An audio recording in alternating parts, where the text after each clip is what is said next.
We're going to start with the confusion that surrounds the rollout over those COVID booster shots. Here in New York, there's a key ruling mandating vaccines that will impact thousands of teachers in the nation's largest school system. And we'll have a full report on that. You might remember Haley Arsenault. How could you forget this darling girl? Well, she was on our show a few weeks ago. She just made history as a member of the first all-civilian space crew. She's going to join us live, tell us all about that adventure, what's next for her, and Mom comes. We get to meet her mom. So excited. And then country superstar Alan Jackson, he opened up to Jenna. And he answered the questions that a lot of fans may have been asking. You're not going to want to miss this conversation about how he's doing, how his health is. All right, let's get started. It's time for Today in 30. NBC's Gabe Gutierrez is in West Virginia, which has the highest COVID hospitalization rate in the country right now. Gabe, good morning. Savannah, good morning. This hospital just started to offer booster shots to people age 65 and older. But the county health department not far from here is now offering it to people 18 and older. It's just one example of a patchwork of rules across the country to get that third shot.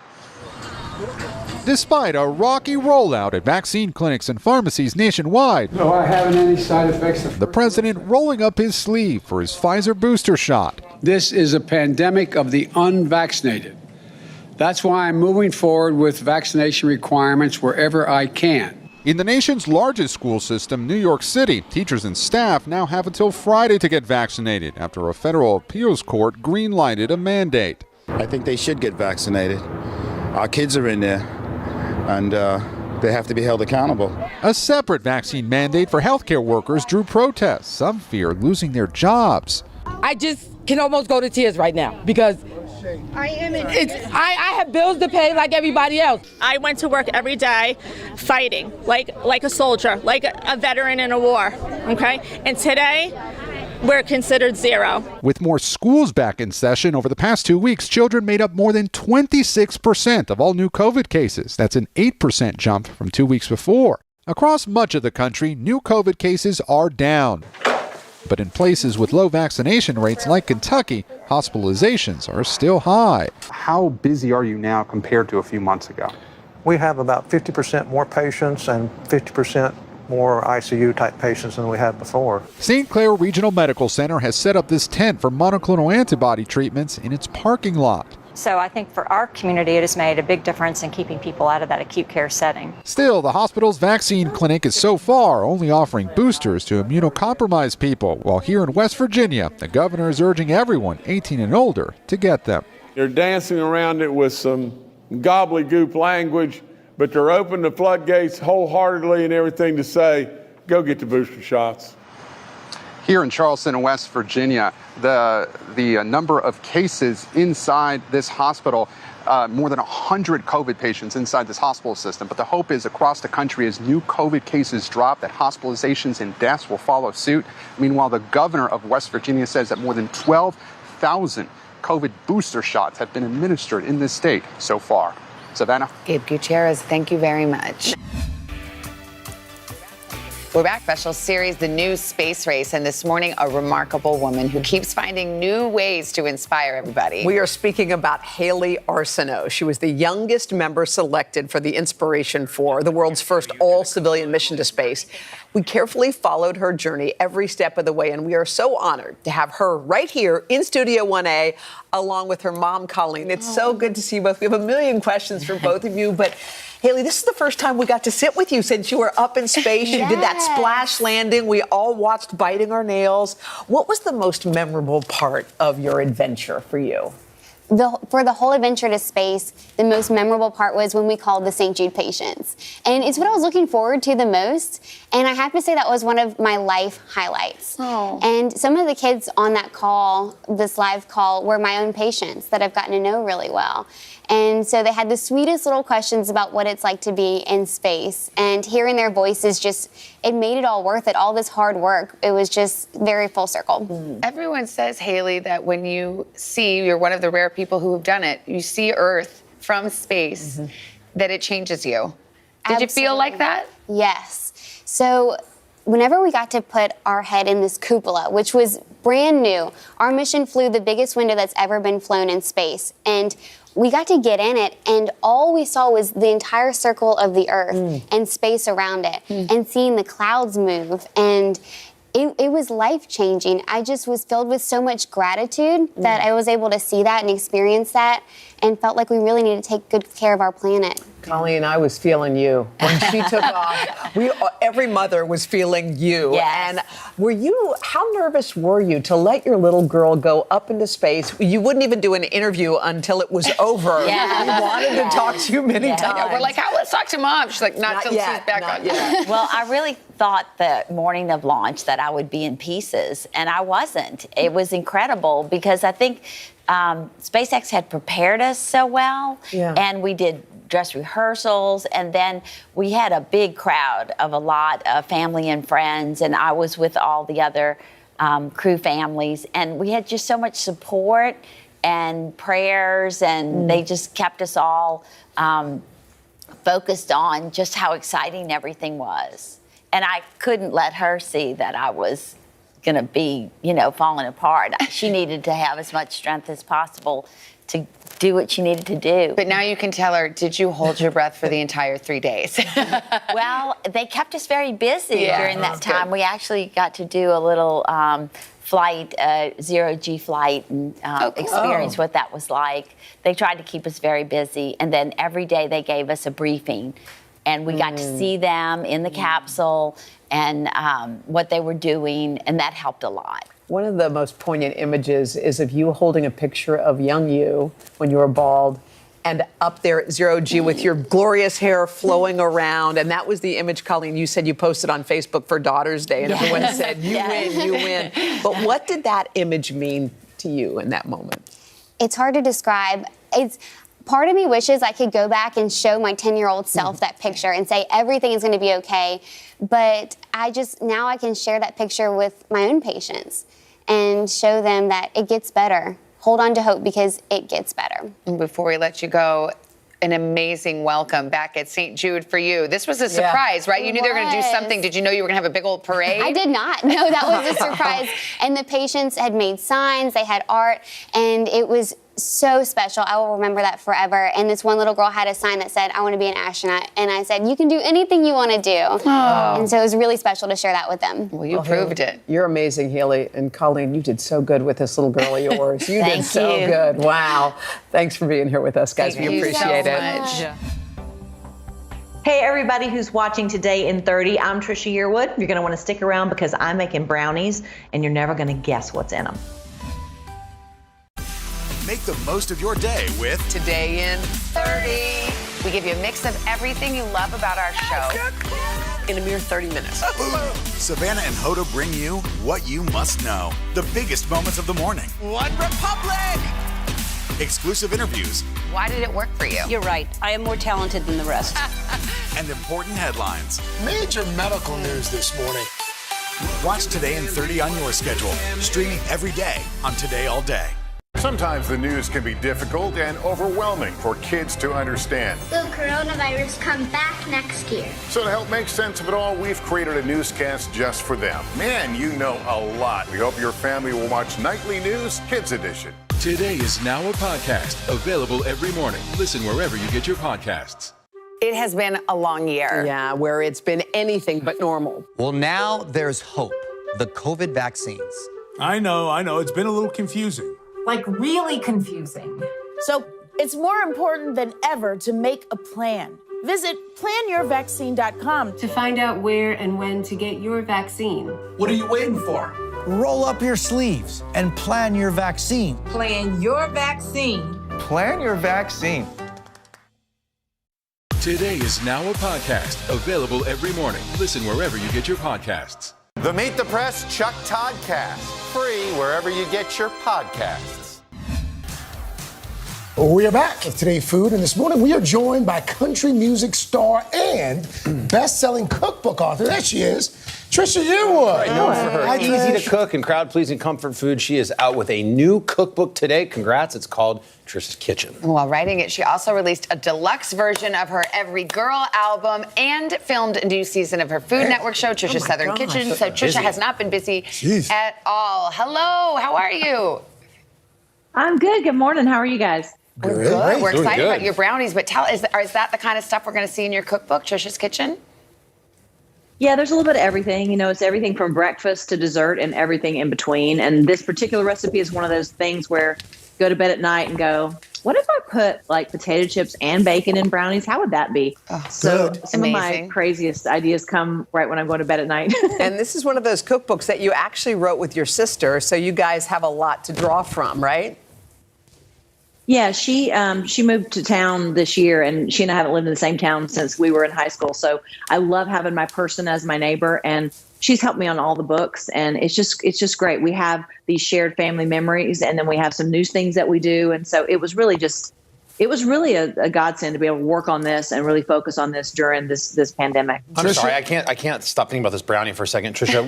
When you're up late at night, like where is there a line in the proverbial brownie sand? Like, is stop it at potato chips or bacon? I mean, it could be like kitchen sink brownie, right? I mean, where do you draw the line? You don't draw the line. That's the beauty of food. That is It's like the answer. if you can dream it, you can do it. You can do it. There's also a double stuffed brownie in this book that I also dreamed up of, like figuring out the inside of the Oreo and putting it in a brownie. So, there's brilliant. The there double you go. stuff. I will be your scraper anytime. Trisha, walk us through it. Let's start Starting with bacon? Okay. Yes, it starts with bacon, and I've already done some of the work. So I cook the bacon, and then the secret ingredient that I heard you guys talking about earlier, not anything from the 70s. It is the bacon dripping. So in the pot, I already have your basic brownie recipe. So I've got butter, and I've got sugar, and I've got eggs and cocoa and flour, but also bacon drippings go in. So it gives it just a little bit more flavor. I know it's crazy. And then we're going to But it doesn't get too greasy or whatever? It doesn't mess up your batter? It doesn't, because you're putting butter in the batter anyway. So you're allowing for a little bit of extra fat to go in there with the bacon. So if you don't want to use the bacon drippings, just add a little extra butter. I'm going to turn the mixer on. It's going to be a little bit loud for a second because I'm going to finish adding in the flour. And this is just that, like I said, this is your standard brownie recipe. This is before it gets crazy, except for the bacon dripping. Okay. And then once you've got all the flour in, you're going to add in some chocolate chips, and you're going to add some potato chips into the batter. So those chocolate And then chips they'll aren't also go on melted. top. You're just doing like chunky chocolate chips in there. Yes, exactly. Yum. They'll cook. They'll melt a little bit when it cooks. So, Trisha, do you make you wanna extra, like to fold in- save to put on the topping, or do you put it all in at once? Yes. You put half of it in now, and then you'll put some on the top too. I want it right now. And I don't know how much time you guys have, so we don't have to do all this now. But I'll be doing it while we're talking. But chocolate chips go in. Half of the potato chips go in. About a cup. Are those just regular Going chips, in. or are those the chips with the ridges? Like a ruffle type thing? These are the ridges, just because they kind of catch everything really well. And then about half this bacon It's is so going flat out. into the brownie. Look at that. Use like a lathe, things would slide off. Exactly. You got to have some Gotta have ridges, some rigidity. Yes. So you're mixing it all in before the bake. I see. You can probably use the weeds Yeah. too. The So weeds I'm chips. mixing all this in, and then this will go into the pan and bake, and then we'll add some on the top where it actually goes in the oven. You know what you I know, could do? that's crazy. You could add a shot of rum to this. While you're cooking it? Yeah. Or into the? I don't know. Or just drink the rum? Well, there's hard cider soup over here. This is where Okay. the alcohol comes in. Okay. So Fair then enough. all of this goes into the You pan, said there and was I've no lined line. this pan No line. with parchment and sprayed it so that it's easy to get out of the pan later. Look at that. Yum. I mean, kind Who of doesn't mama. love a I don't know brownie? that I would even bake that. Yeah. I think I just eat it out of the bowl. Just a spoon. Just a spoon is fine. All right. And the And then chips you don't get on get the treadmill soggy, and huh? everything. You Yeah. still keep their crunchiness? They keep crunchy, and then we're going to put some on top. Because when you bite into that's this it. brownie, you're going to taste the crunch and all that chocolate, and you're going to taste the A little bit of that salt. Sweet, so good. good. Sweet and salt. Sweet Hey, and A lot salt. of contrast. Hey, Trish, could you just kind of take a shortcut, use like a box brownie mix and just doctor it up with your stuff?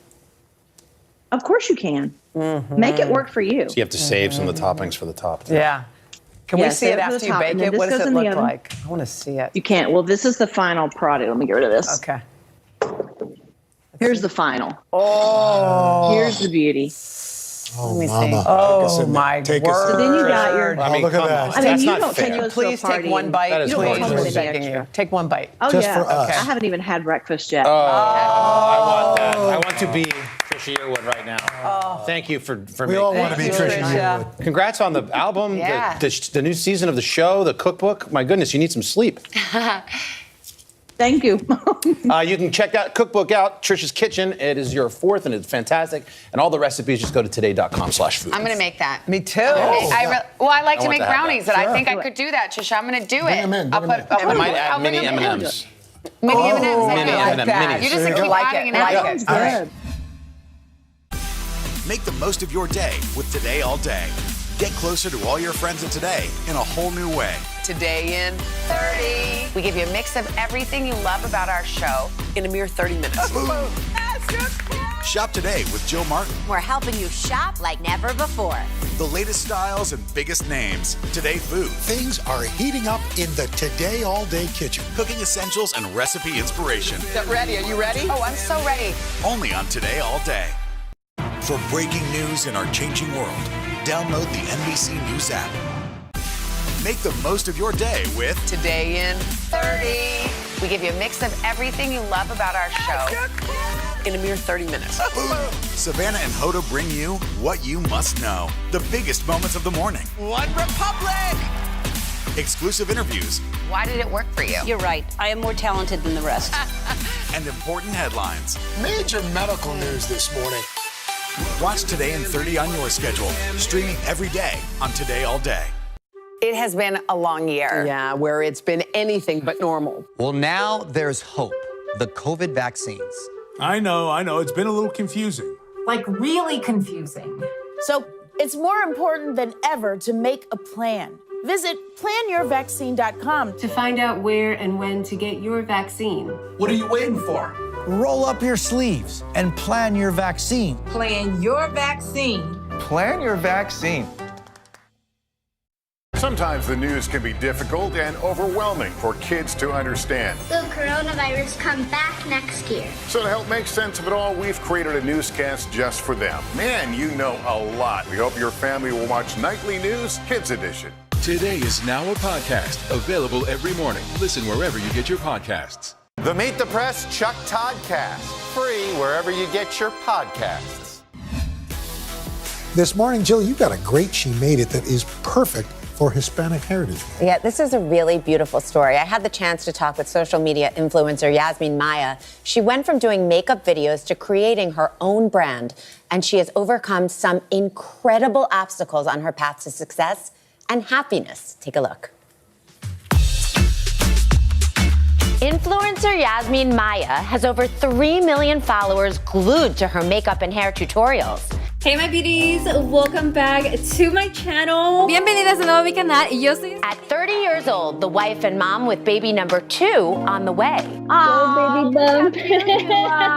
Is also behind Birdie Lashes, the brand she officially launched last December with foam ink lashes and eyeliner that doubles as adhesive. What makes your lashes so easy? Because I know a lot of people are like, okay, it's another lash and I can't ever put them on myself. Our lashes are vegan, cruelty-free. They're super ultra soft and they're very light. So you're not gonna feel them heavy. You just pop it right on top of the eyeliner and it will stay. How proud are you of yourself? I look back and it's unbelievable. Hi guys. Okay, welcome to my channel. 9 years ago, Yasmin started her YouTube channel, Beauty Bird. She was living alone and in limbo, not in the Southern California town where she was raised, but in her birth country. I'm going actually through a really hard time right now. Walk us through what your childhood was like and what you went through. I was born in Mexico, very poor, like almost homeless. I didn't move here to the United States until I was like a year and 3 months. I grew up thinking I was part of this country. And it wasn't until I got to high school when my mom got deported that it hit me with the reality that I am actually an illegal immigrant. Yasmin's father, also not a US citizen, was deported shortly after her graduation. I started realizing I'm not going to be able to apply for a job or even go to college and get scholarships. I was in fear of deportation. Then at 18, Yasmin boldly left the only place she had called home, bound for Tijuana, hoping to find work until she could return without worry. It's not a life, honestly, to just live in fear. My boyfriend went after me and we ended up getting married. But her husband had to patiently wait for her in the States. Even her parents had legally returned to this side of the border. Yasmeen was on her own for 3 years, waiting on her green card. Every day I would cry.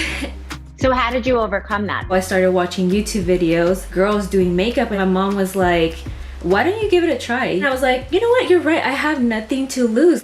Short on cash, Yasmeen receives a camera and cosmetics from her mother. But then she accidentally burned off her lashes while heating hot water for the shower. My little tiny eyelashes. I was so sad. And then it was like, no, I'm not gonna give up. I went out and bought my first false lashes. Is that incredible? Yeah. Finally, reuniting with her family in May of 2013, she continued to post and rake in ads and sponsorships, and a new dream emerged. I started seeing more and more people saying, I unfortunately don't know how to apply lashes. She decided to develop an affordable false lash line for every eye shape. Whatever fiesta that you can think of, this is for you. Today, with close to 80,000 units of lashes sold and a multi-million-dollar portfolio across all of her businesses, Yasmeen feels her success as a Mexican Latina immigrant is especially poignant at this time. This is Hispanic Heritage Month. What does this month mean to you? What I try to do is use my voice for other people that feel like they need to be quiet or ashamed of like where they're coming from. And so I take this month very serious to try and use it to our advantage and just be heard. Any dream is possible. Good morning. Welcome to you today. Nice to have you with us. We wanted to surprise Ellie and make her wish come true. What do you think about coming to visit us? Yes. There's only one thing that people are saying. You are. It has been a long year. Yeah, where it's been anything but normal. Well, now there's hope. The COVID vaccines. I know. It's been a little confusing. Like really confusing. So it's more important than ever to make a plan. Visit planyourvaccine.com to find out where and when to get your vaccine. What are you waiting for? Roll up your sleeves and plan your vaccine. Plan your vaccine. Plan your vaccine. Good morning, everybody. Welcome to Today. Future's looking bright. Are you ready? We're going to do our part to spread the word on the importance of vaccines, so crucial for reopening America. A big day around here, a very special naturalization ceremony. Many of them doctors, nurses, other essential workers. If you are a nurse, thank you.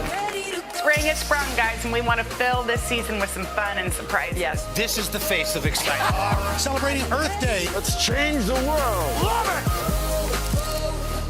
The Meet the Press Chuck Toddcast, free wherever you get your podcasts. For breaking news in our changing world, download the NBC News app. The Meet the Press Chuck Toddcast, free wherever you get your podcasts.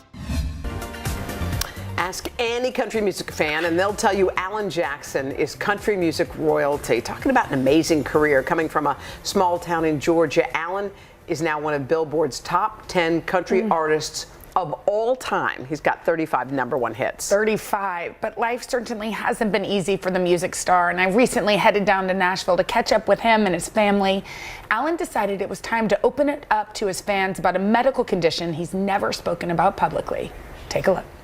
I'm chasing that neon rainbow, living that honky-tonk dream.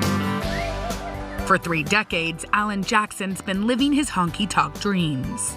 His warm, soothing sound and prolific songwriting has transformed him from a mailroom worker from Noonan, Georgia, into a bona fide country music superstar. Since 1990, he's sold nearly 60 million albums worldwide, building his career with #1 hit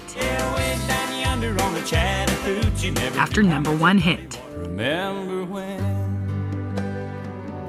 My third date with my husband was singing along to your music. And I was like, okay, he's probably a keeper. I might have to marry him. And I did. And, you know, when we listened to Remember When. Yeah. It's a lot of life in some of those songs that I've written, but that I've experienced along the way. Alan Jackson sings about his latest life experiences in his new album, Where Have You Gone? Life always seems to bring something around that I want to write about that makes sense. Even with all his success, he's as humble as they come. Is it true that you still get nervous when you get up on stage to perform? I've never been a real want to be in the spotlight kind of performer. I'm more of a singer-songwriter guy. It never fails when you walk out there and have a good crowd and see people affected by your music. It's endearing. But being on stage now looks a bit different for the 62-year-old. 10 years ago, he was diagnosed with a degenerative nerve condition affecting his ability to walk. I've been reluctant to talk about this publicly and to my fans. I have this neuropathy, a neurological disease. It's genetic that I inherited from my daddy. It's called CMT, ironically enough, because CMT was the big part of my career. CMT, also known as Charcot-Marie-Tooth disease, damages the muscles in arms and legs, compromising balance and movement. There's no cure for it, but it's been affecting me for years, and it's getting more and more obvious, and I know I'm stumbling around on stage, and now I'm having a little trouble balancing even in front of the microphone, and so I just feel very uncomfortable. And I don't want to appear like some whiny celebrity. It's not going to kill me, it's not deadly, but it is related like muscular dystrophy and Parkinson's disease. My daddy had it, and we realize now that my grandmother had it on his side, and my oldest sister is 10 years older than me has it, and she doesn't get around too good now. How does it feel to say this out loud? In some ways it's a relief because I was starting to get so self-conscious up there, about stumbling around. So I think it'll be good for me now to get it out in the open, and so if anybody's curious why I don't walk right, that's why. But the show will go on. The country legend plans to keep on playing. I never wanted to do the big retirement tour like people do and then take a year off and then come back. I think it's kind of cheesy, and I'm not saying I won't be able to tour. I'll try to do as much as I can. So if I'm coming to your town, we'll come. We laid rubber on the Georgia asphalt. We got a little crazy, but we never got caught. Alan's been married to his high school sweetheart, Denise, for 41 years. How are y'all doing it together? When I'm down, he lifts me up.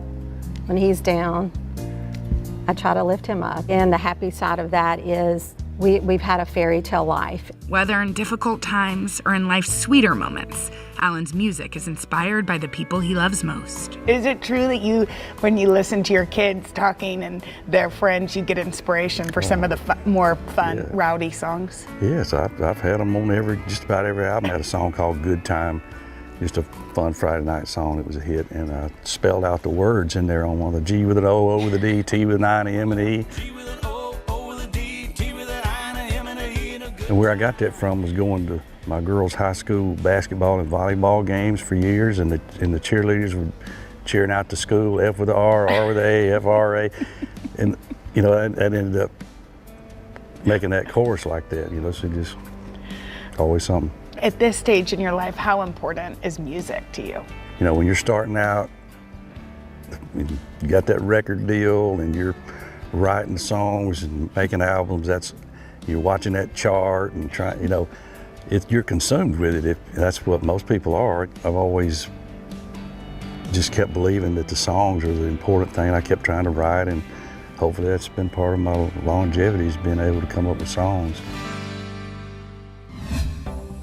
Jenna, you had such a thoughtful interview with Alan Jackson. What was your reaction when you found out you were going to have this interview where he was going to open up so much? Yeah, well, I admire him. I think he's a really talented musician, and he's also super humble. Like, humility just is in every pore of who he is. And so I knew that it was going to be a hard thing to talk about, but he did it with such grace and compassion, and he loves music. Like, he just lives to perform. What is your favorite Alan Jackson song? Remember When. I love the song Remember When, and it seems like a soundtrack to anybody who just wants to take in the little moments of their lives. Be sure to join us tomorrow. Savannah got a chance to sit down with the one, the only Jon Stewart about his return to TV and what we can expect. Oh, it's a really fun conversation, and Jill's going to be here with more Steals and Deals. Have you gotten the chance to listen to Hoda's new podcast yet? You haven't? Why not? It's easy. Just search for Making Space with Hoda Kotb on Apple Podcasts, Spotify, wherever you get your podcast, there Hoda will be, and it will change your life. Goodbye. It will. We'll see you tomorrow. Bye.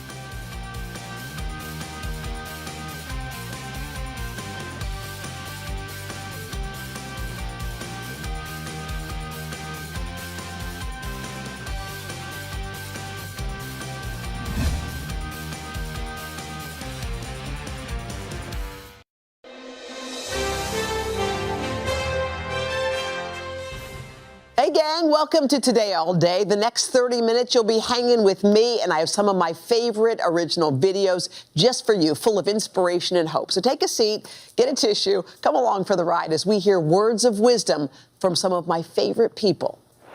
I think people get caught up in, it's not happening fast enough, or I'm not getting where I need to be. Just as long as you're on your horse, however unsteadily, if you're going somewhere, then you're doing something.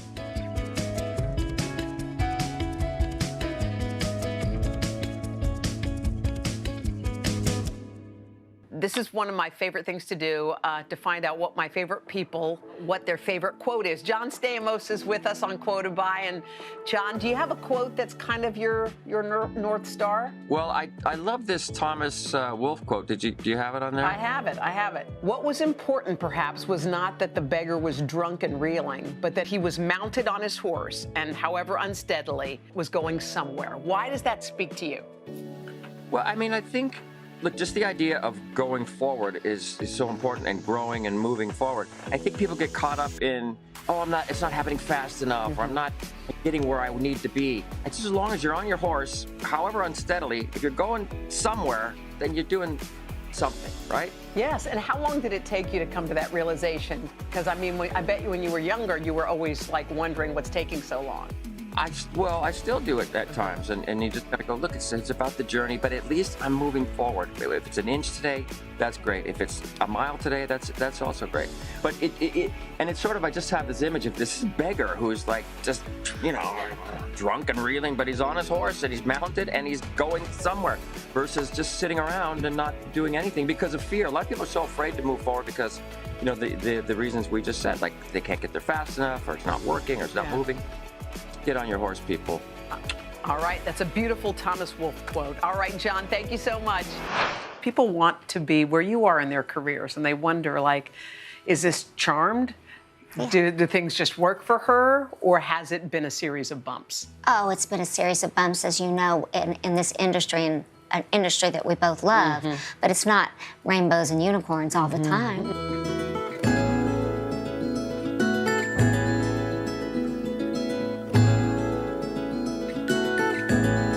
Okay, raise your hand if you love Kristen Chenoweth. Me! It's my Quoted By series, and I'm so curious because I feel like you're driven by all things that are goodness, Kristen. And I just wondered, is there a quote of yours that is kind of your North Star? Yes. Mm-hmm.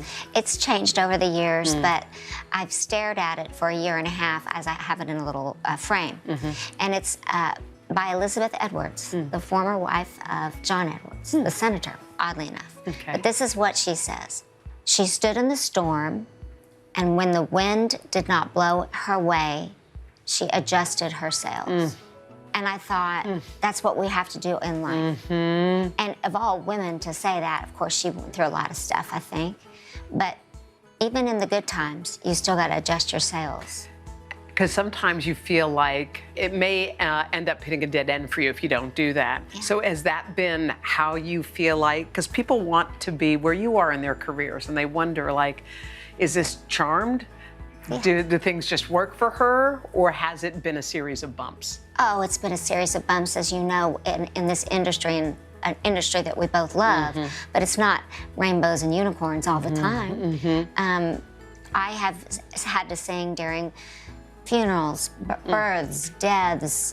Dolly Parton talks a lot about in her music about, she has a song called Sacrifice, about the sacrifices we make. Usually people say, what are you doing for the holidays? I'm like, well, that's the main time I work.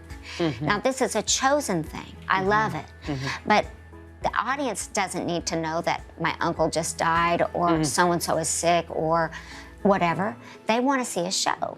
And you adjust your sails. I don't know why that, I do know why. It just stuck with me every day for a year and a half. That has been staring at me in the face, that quote. By the way, brilliant. I think that'll turn out to be a lot of people's North Star. Thank you, Kristen. Thank you.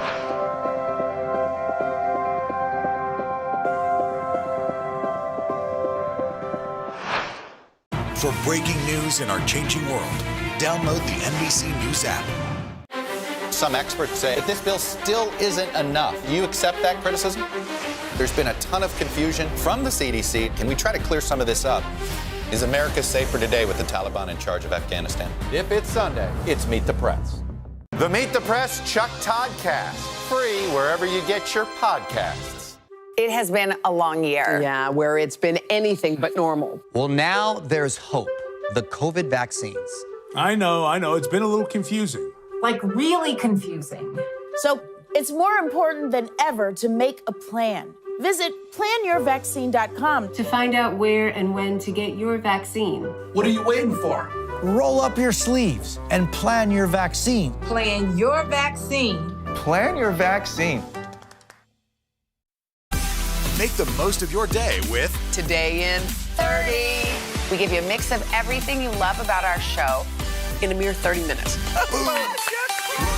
Watch Today in 30 on your schedule, streaming every day on Today All Day. Today is now a podcast, available every morning. Listen wherever you get your podcasts. Some experts say that this bill still isn't enough. You accept that criticism? There's been a ton of confusion from the CDC. Can we try to clear some of this up? Is America safer today with the Taliban in charge of Afghanistan? If it's Sunday, it's Meet the Press. I started seeing how I was doubting myself in everything and second guessing myself in everything. And that's me jumping in my own way instead of trusting everything that I am. Oh, that was, gave myself the chills.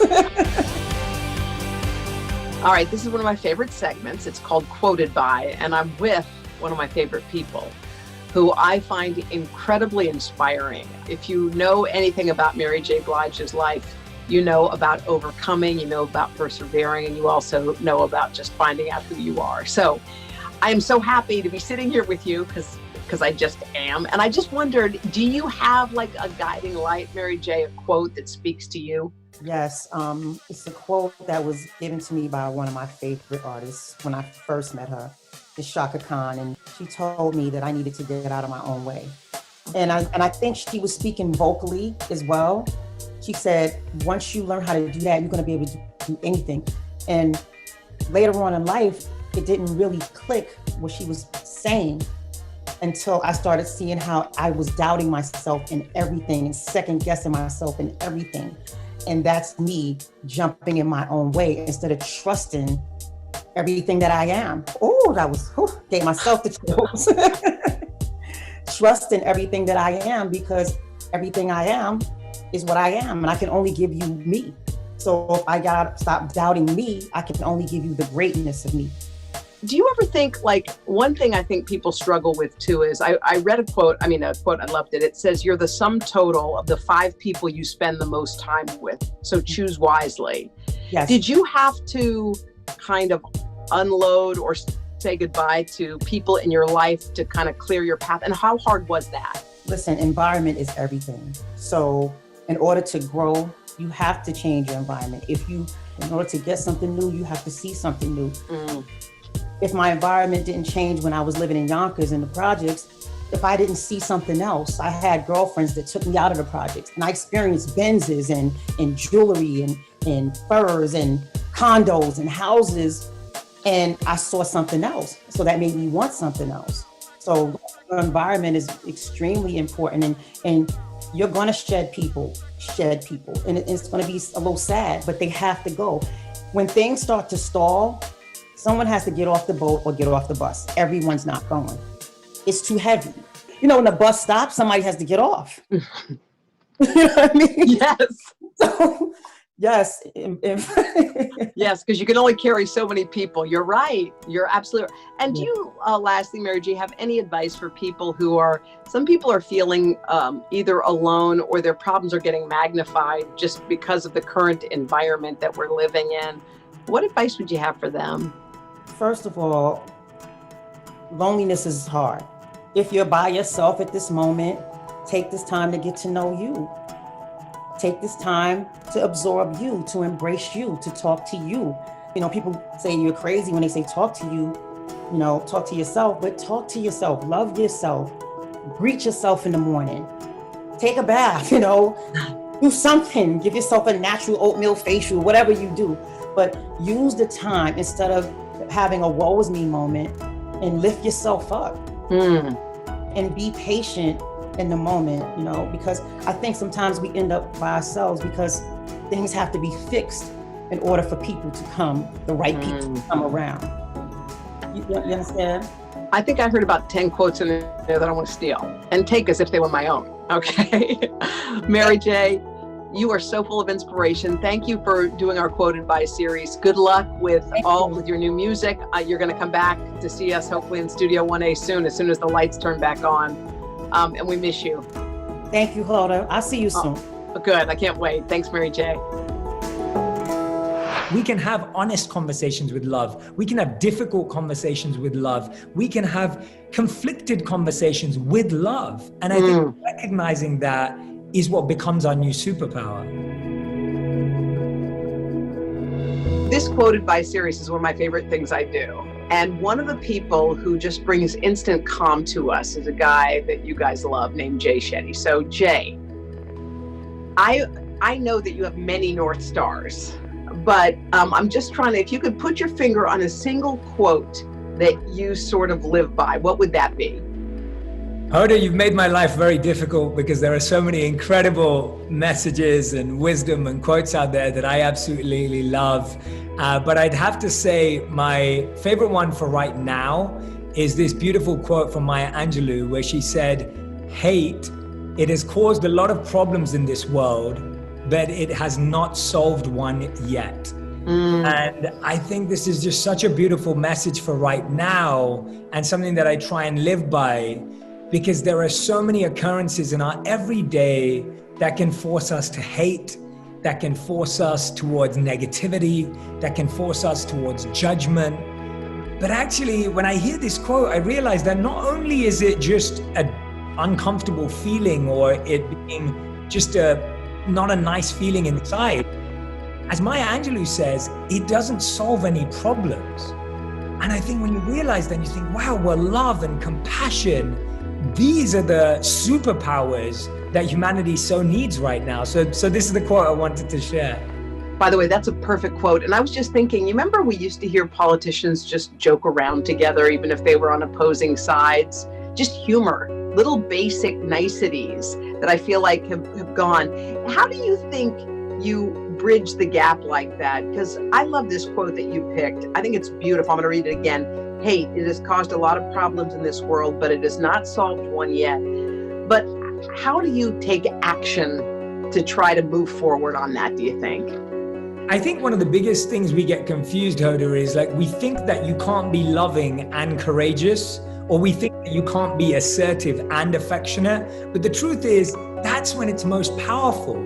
So you can say the most courageous, bold statements, but they're fueled by this inner purpose and inner love. You can say the most assertive things to create change in the world, but they're coming from a place of deep affection and deep intention to change someone's heart and to help them. And so what we have to do is we have to ask ourselves, how can we perform the actions we believe are going to create the change we want in our work environments, in our home, in our families? But how can we do them from an inner place of love and compassion? Because that's what's going to inspire someone to change. Hate won't inspire someone to change. Hate won't even connect or help our family or our friends trust us more. But love will. And so we can have honest conversations with love. We can have difficult conversations with love. We can have conflicted conversations with love. And I think recognizing that is what becomes our new superpower. Boy, that's the Rosetta Stone right there. That's it. That's it. Jay Shetty, Jay, we adore you. Thank you so much. We appreciate you sharing a little bit of your wisdom with us today. Thank you, Hoda, for doing this, and so grateful to spend this time with you. Thank you, Jay. Thanks, Hoda. We'll see you soon. Awesome. Yeah, see you soon. Take care.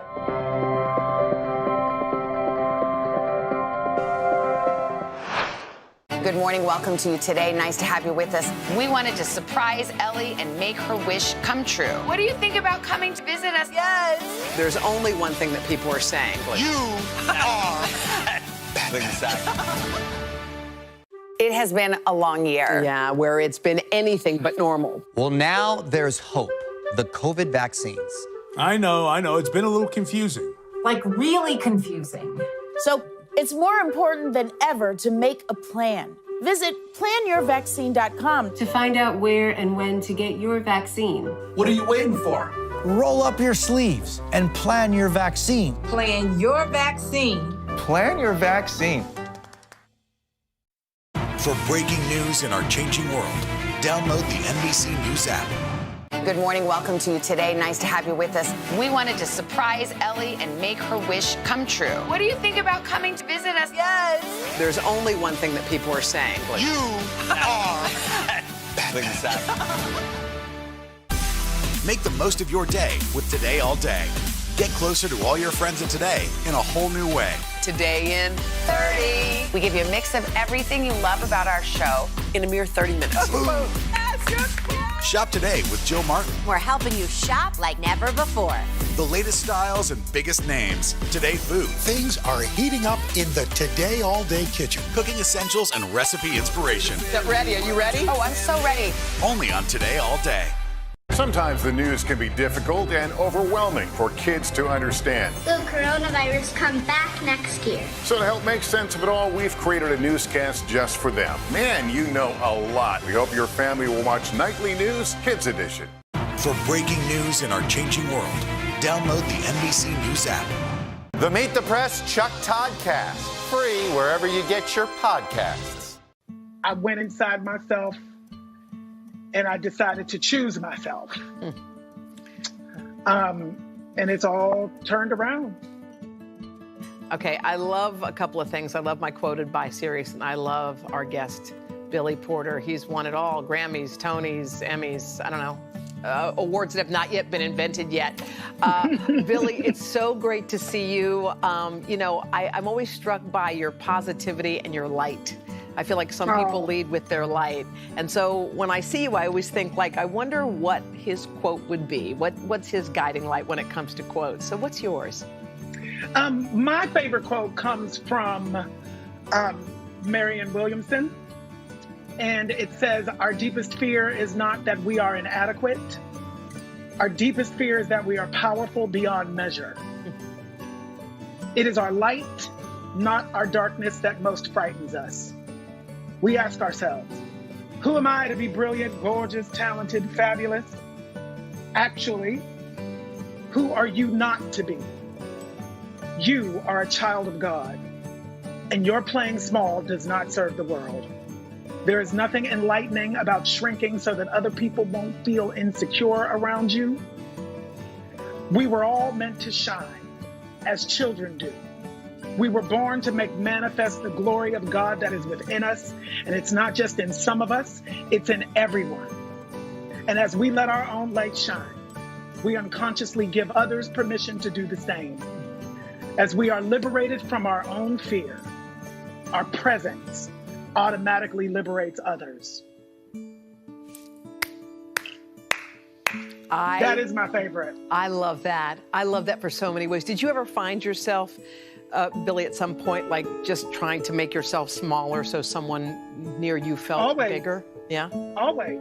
You know, for the first half of my life, that's all I did was try to mute myself, mute my truth, mute my personality, you know, be everything that everybody wanted me to be or thought I should be, and, you know, trying to be masculine enough to, you know, be accepted in society, you know, just all of those things.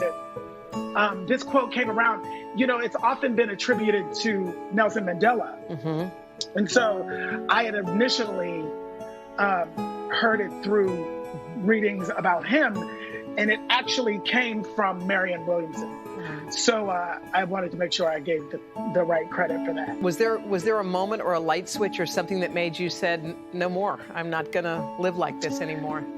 Yeah, I mean, I just, probably when I was in my mid-30s, mm-hmm. you know, everything fell apart. All the things happened to me that I was running away from. You know, I became the statistic in every way that everybody cursed me to be. Mm-hmm. And I just sat quietly. I went inside myself and I decided to choose myself. and it's all turned around. Well, lucky for the world, you did do that. Boy, I thank God for that day in your 30s, because otherwise we wouldn't have Billy Porter. Billy, thank you for sharing your quote with us. It means everything. I appreciate you, honey. You have a great day. All right, you too. Today is now a podcast available every morning. Listen wherever you get your podcasts. For breaking news in our changing world, download the NBC News app. Good morning, everybody. Welcome to Today. Future's looking bright. Are you ready? We're going to do our part to spread the word on the importance of vaccines, so crucial for reopening America. A big day around here, a very special naturalization ceremony. Many of them doctors, nurses, other essential workers. If you are a nurse, thank you. Spring has sprung, guys, and we want to fill this season with some fun and surprises. Yes. This is the face of excitement. Celebrating Earth Day. Let's change the world. Love it! Good morning. Welcome to Today. Nice to have you with us. We wanted to surprise Ellie and make her wish come true. What do you think about coming to visit us? Yes. There's only one thing that people are saying. You are. It has been a long year. Yeah, where it's been anything but normal. Well, now there's hope. The COVID vaccines. I know. It's been a little confusing. Like really confusing. So it's more important than ever to make a plan. Visit planyourvaccine.com to find out where and when to get your vaccine. What are you waiting for? Roll up your sleeves and plan your vaccine. Plan your vaccine. Plan your vaccine. For breaking news in our changing world, download the NBC News app. Jenna's off.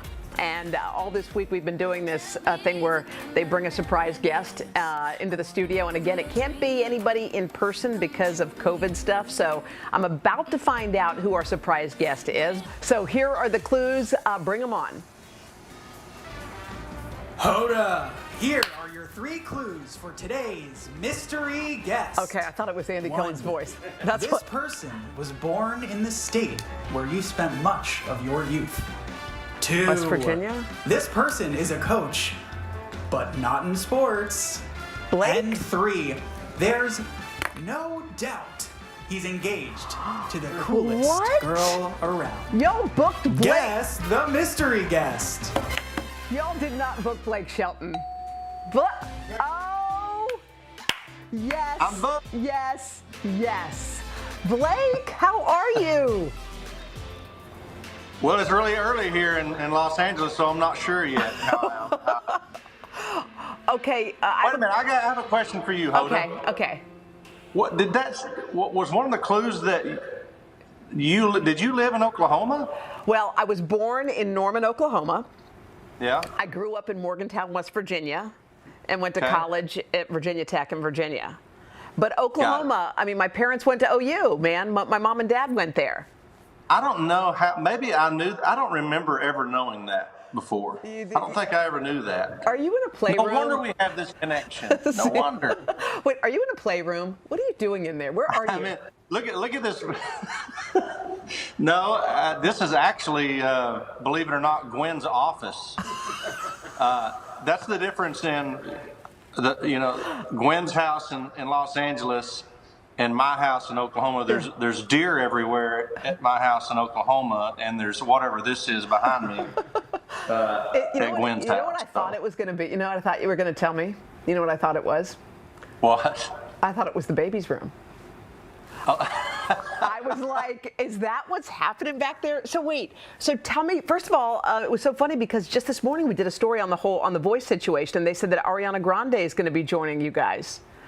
Yeah, she is, and I'm excited about that. You know, there's one chair on The Voice. It seems like lately it's kind of turned into like this revolving door of different coaches that we're able to bring in. And they never let us know who it's going to be, by the way. I'm excited about it. I'm a fan of hers. I'm not going to lie. We're still going to beat the crap out of her, on the show. It's our job. They pay us to win, Hoda. They don't pay me to lose. Well, you know what? I saw them harassing you the other day. They were calling you Pops. They were calling you Grandpa. Like, what is going on here? What is that? Well, look at me. I mean, my gosh. I've been doing this show. This is the 20th season, so I guess I have it coming. I used to look like Ariana when I started this show, and now look at me. So I can take it. I can take it. Now, do you still? It's what it is, Hoda. Do you still love it, Blake? I mean, it's like anything. Like, look, I've been doing this show for a long, long time, and do you still love going in there? Do you still get the rush, or how does it feel now? I have my favorite moments, and then I have my least favorite moments. My least favorites are the battle rounds and the knockouts when it comes to my team, because you just you have these people, you beg them to be on your team, and then the very next thing you do is kick half of them off. But that's what makes it great to watch as a fan of the show. I mean, that's what keeps you on the edge of your seat. But as a coach, I hate that part. Do you picture yourself like in 10 years, you and Gwen, just out in Oklahoma, like not jetting all over the place, not doing a bunch of do you just picture yourself kind of living a simpler life when you look way, way down the road? Well, I hope that's not too far down the road. 10 years sounds like way too long to me. Yeah. I'd like to see that sooner than later. I mean, we've both pretty much, taken it to the limit as far as our careers go, and touring, and now the television thing. It's been fortunate to accomplish a lot of things, but hopefully at some point we'll get a chance to live some life. And I think we're both ready for that, honestly. You like life better out of the spotlight? Absolutely. Yeah. I think you know that I know. about me. I do. The older I get, the more I kind of feel like I'm starting to turn into a little bit of a hermit. I'm just kind of passing things and accept interviews with you, Hoda. I'm always excited. I love you. I love you. I love you too. Okay, wait, you got a new business, I hear. What do you got? I do. Well, happy Smithworks Hard Seltzer Lemonade Day. So what is Here that? I say that. We have Smithworks vodka that's been out for a few years now. In fact, you were there for the launch of that there in Nashville. I remember, yeah. And today we're releasing our hard seltzer lemonade, and we're excited about it. It's American brewed, and it's all the rage these days, Hoda. Okay, so here's a question: who's going to get married first, you and Gwen, or me and Joel? Do you have? Okay, you don't have to tell me, but do you have a wedding date set? Ours was last November, but because of COVID, it all got messed up. So we're moving it forward. So we weren't sure if it was going to be this summer or wait till next November. Yeah, I'm afraid if she and I wait till next November, then I'm right back into the voice cycle again, and really want to be able to have plenty of time before and after. So hopefully this summer. Now, I think we're right here at the point with COVID. It's like it looks like it may be okay, but I don't know. So that's tentatively the plan. So we'll see. So I'm going to say we're getting married before you guys. Oh, really? Hey, did you get your vaccine yet? Have you gotten your COVID vaccine? I did. Luckily, in Oklahoma, we're way, I think as far as all the states, I think we're ahead, but there's not as many people there, and so I was lucky enough to get mine. So good. Hey, is anyone going to sing at your wedding? I heard Miley saying she wants to do it. Adam, your bestie, said he wants to do it. Anyone going to sing at your wedding? Well, man, it's starting to sound like a Coachella lineup here all of a sudden. I've got all these superstars saying they're going to do it. I hope so. I don't know. I'm telling you, I'm not just saying this because it's the line. We really don't know, And I'd love to be able to take everybody up on their offer and have this amazing concert wedding. But you know how it is. We're just waiting every day, just like everybody else, to see what our summer's going to look like, and then go from there. Well, Blake, thank you so much. I remember when you co-hosted with me, and I'll never forget it. And for you, it's just another Wednesday. But you played a song, and I remember I sat there on the set where we used to be when I was with Kath, but it was you hosting with me. And I'll never forget. I remember thinking in my head, like, Blake Shelton is singing to me right now. Like, this is happening. And it was the coolest. And it's one of those, everyone has a few unforgettables. And thanks for giving me mine. Well, thank you. That was Who Are You When I'm Not Looking. I remember singing that. Oh, my God.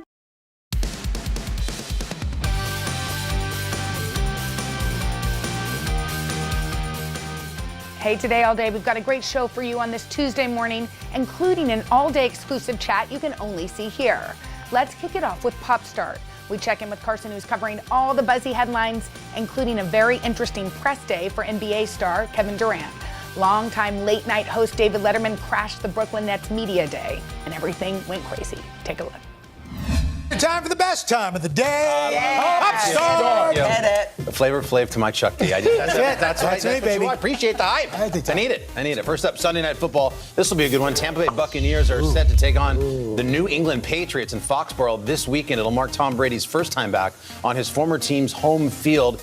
And a really funny new promo for the big game sees Brady saying hello to former coach Bill Belichick. Hello. It's me.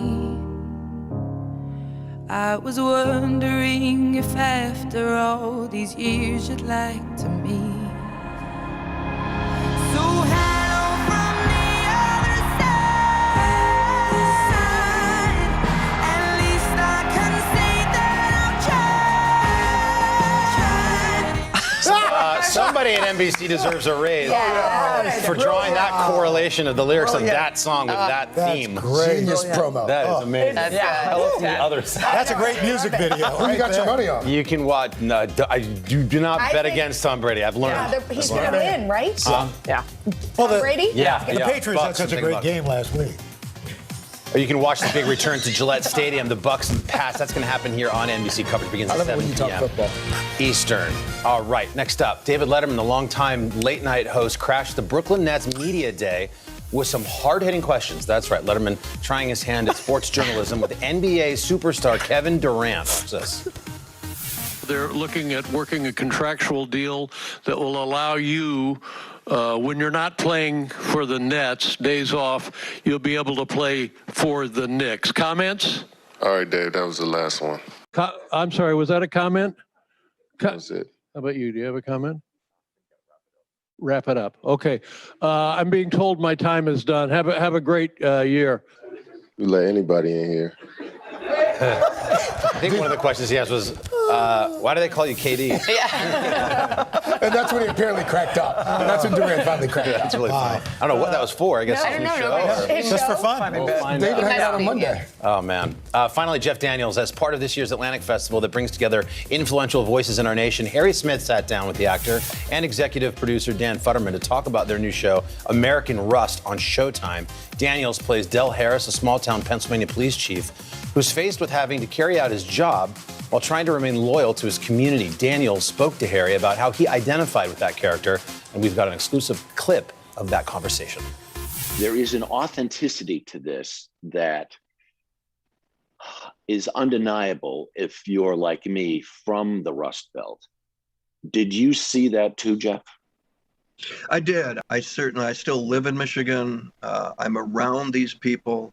I've kind of come to the conclusion that I am one of these people, that I grew up working class. I worked at my dad's lumber company. I was level, eye to eye with these guys, driving truck, making deliveries, and their worlds and their loves and their hates and their likes and dislikes. And I think that if the acting thing hadn't worked out and I didn't meet my wife of 42 years, Del Harris there are elements of Del Harris that would have been, cabin in the woods with a dog. Yeah. I think I still aspire to that. We got to get Jeff Daniels one of those clip-on lights for Zoom calls for Christmas. Remind me. Maybe close the We'll send him one. Yeah. That's a great conversation. And you can watch the whole thing, the Atlantic Festival, online beginning today at 2 p.m. Eastern, as well as on our streaming platform Today All Day. NBC News is the exclusive media partner of the Atlantic Festival. And that is your Pop Star today, ladies and gentlemen. How about that? That was perfect. Very nice. Carson, Very nice. It lived up to the hype. 10 out of 10. Drop the mic. No, you're not done. We have another half hour. Still have stuff to do. Come back. Okay, sorry. Coming up next on Today Talks in the third hour, Al and Jill talk to singer-songwriter Ashanti about her new film based on the Build-A-Bear characters. For breaking news in our changing world, download the NBC News app. Make the most of your day with Today in 30. We give you a mix of everything you love about our show. in a mere 30 minutes. Savannah and Hoda bring you what you must know. The biggest moments of the morning. One Republic! Exclusive interviews. Why did it work for you? You're right. I am more talented than the rest. And important headlines. Major medical news this morning. Watch Today in 30 on your schedule. Streaming every day on Today All Day. It has been a long year. Yeah, where it's been anything but normal. Well, now there's hope. The COVID vaccines. I know. It's been a little confusing. Like really confusing. So it's more important than ever to make a plan. Visit planyourvaccine.com to find out where and when to get your vaccine. What are you waiting for? Roll up your sleeves and plan your vaccine. Plan your vaccine. Plan your vaccine. Good morning. Welcome to Today. Nice to have you with us. We wanted to surprise Ellie and make her wish come true. What do you think about coming to visit us? Yes. There's only one thing that people are saying. You are. The Meet the Press Chuck Todd Cast. Free wherever you get your podcasts. Today is now a podcast available every morning. Listen wherever you get your podcasts. Welcome back. Today on the third hour, singer-songwriter Ashanti joins the gang to talk about her latest film. This morning, we're catching up with an incredibly talented singer, songwriter, and actor, Ashanti. That's right. Her self-titled debut album featuring her hit Foolish went triple platinum and earned her a Grammy Award. Now, Ashanti stars in The Honey Girls. It's a film based on Build-A-Bear characters. Plays Fancy G, a global pop star who's hosting a contest to find the next big thing, and has some advice for the 10 finalists. The pressure can be intense. You think I get a pass if I misstep? 'Cause I don't. This is not just fun and games. This is a job. Yeah. I thought this was gonna be more like chill, you know? Like a vacation. This sounds like a lot of work. I don't think this is for me. Peace out. All right, Ashanti joining us now. Good morning, Ashanti. Good morning. Hey, so congratulations on the new film. And this must be pretty flattering to know that the director of this film wanted you so badly that she actually wrote you a letter. That's pretty cool. Oh my gosh, that was the most amazing. That's never happened before. So I was so touched and so humbled. And I was like, we have to do it based on the letter. Tell us about your character. I got to see the film last night, and she's very concentrated on business, but throughout the entire film, she finds herself in self-discovery. So did you relate to that character at all? I did actually. You know, just being an artist and playing an artist, obviously there are so many parallels and so many similarities. And there were periods of time in my career that I felt like, oh my gosh, what is happening? You know, like, why is this happening this way? This is not what I thought, you know, so I definitely could relate, you know, to a lot of those instances in Fancy G's character. But it's real, you know, and that's the thing that's so important, because as an artist, we're still real people. We still go through these problems like everyone else, you know, it's just on a different scale. A lot of eyes are on us. You know, so I appreciated that story being shared. And a lot of folks, we all had our lives put on hold because of the pandemic, performers as well, like yourself. And now you are out on tour. What is that like, you know, after that kind of forced hiatus, and now you're back in front of fans performing?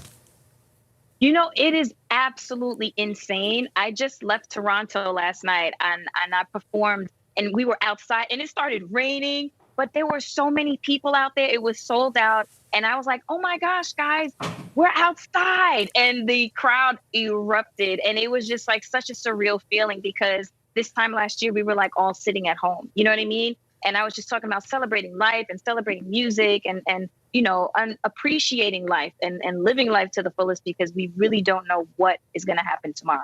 Definitely not promised. Don't you feel like that, moments that we used to take for granted, like you would go out there and say, oh, I have another, that now you're saying, wow, I can't believe I'm here again? Oh my gosh. The fact, because I was one of those artists, I did a lot of online concerts, but the energy is just not the same. So you're just like, you're in front of the camera and you're like, wave from side to side. And it's like nobody there.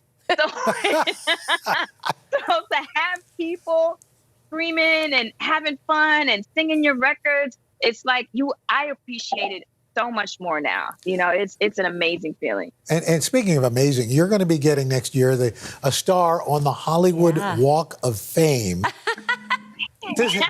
Are those one of those pinch me moments? Can you still appreciate what this means? Oh my gosh, such a pinch me moment. I am still so stunned that that's actually happening. I'm super humbled. When I found out, I was actually in the shower and my phone was blowing up. And I was like, where are all of these calls? What's happening? So when I got the news, I FaceTimed Michelle, my publicist, and my mom. And I was kind of crying. I was like, oh my gosh, is this really happening? And I looked all crazy, like I'm dripping and my eyes are puffy. But it was such a moment to be able to share, with my momager and Michelle and, all the hard work. It's like everything kind of came to fruition. On that phone call, we were remembering the good times, the bad times, and the fact that I'm still here and I'm able to receive this. I'm just really, really grateful to the fans and to the support. Oh, and if you're not busy enough, you are now coming out with a rom-com? Yeah. Tell us about it. I'm very excited about that, to be executive producing and starring in the film Plus One. We're going to be shooting, I think, in December, and it's hilarious. The script is hilarious. I can't tell you the characters yet, but they are so funny. You guys love them. I'm very, very excited to be a part of it. It's kind of like a destination wedding vibe. Oh. And one of the guests is really not invited, and they kind of show up, and there's like a little issue. Always one of those in everybody. Can you give us a hint of who your romantic lead will be?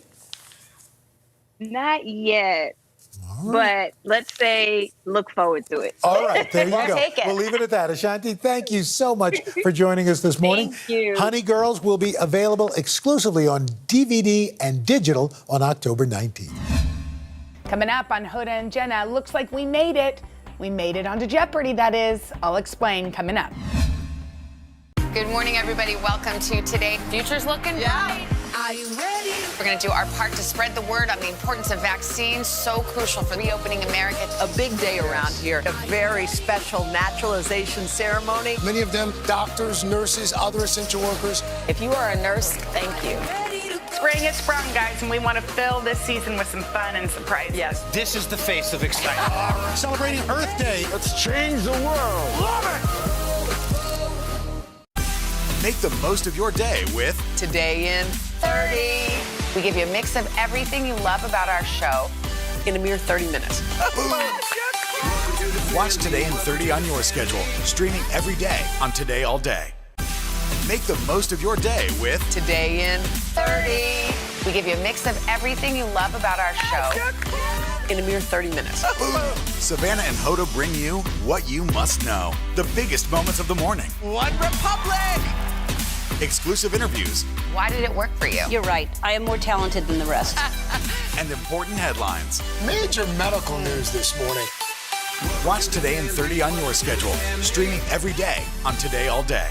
Sometimes the news can be difficult and overwhelming for kids to understand. Will coronavirus come back next year? So to help make sense of it all, we've created a newscast just for them. Man, you know a lot. We hope your family will watch Nightly News Kids Edition. Some experts say that this bill still isn't enough. Do you accept that criticism? There's been a ton of confusion from the CDC. Can we try to clear some of this up? Is America safer today with the Taliban in charge of Afghanistan? If it's Sunday, it's Meet the Press. The Meet the Press Chuck Todd Cast, free wherever you get your podcasts. Today is now a podcast, available every morning. Listen wherever you get your podcasts. For breaking news in our changing world, download the NBC News app. Welcome back. Today on Hoda and Jenna, we made it to the big time. Hoda and I were a clue on Jeopardy. Take a look at this. Neither of us are smart enough to watch Jeopardy, but last night we heard from sources, our smarter friends, a friend of mine named Kimmy, she sent me a video. She said, "Oh my gosh, look what came on Jeopardy!" So the category was daytime TV. Take a look. Daytime TV 400. Hoda Kotb and Jenna Bush Hager are part of this morning show that's been on since 1952. Matt. What's today? Yes. Matt. And we have Matt joining us by phone. Matt? Oh, he's not Matt. there. He actually he's too busy. No, but you know, it's those types of things where you're like, oh gosh, Matt, Probably please not. get it. Matt, please get it. That was kind of cool. That was kind of cool. Yeah. I mean, Savannah hosted Jeopardy. That's real cool. Being a Clue is also cool. Listen, I'm just happy to be a Clue. Did you know that our show's been on since 1952? No. Isn't that there like was something, because the way you sent it, I even liked better than that, because it was in somebody's cozy living room with a candle. But when you think about, sometimes I think about our show, this show, and all the people who've sat in these chairs. When you think about 1952, I know. I mean, I remember watching the Today Show with like Jane Pauley when Jane Pauley was on it, and Willard and Bryant Gumbel and all those guys. It's so true. And like when you played it for me and I heard that Clue, I was like, wow, this is an institution. Isn't it weird? And it's just weird looking around the studio because a lot of these guys, Davey included, have been here for how many years, Davey, for you? Since 1994. 1994. Who was the host when you were here? What's that? Who were the hosts of the show? It was Bryant and Katie, yeah.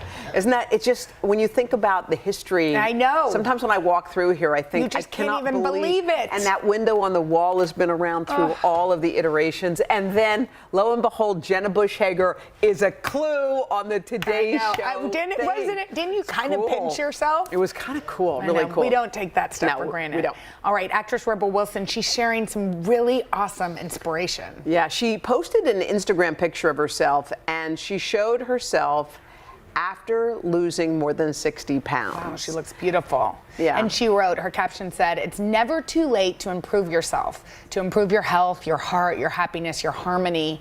For everyone out there just trying to be a little bit better this week, go for it." Mm-hmm. I think it's so true.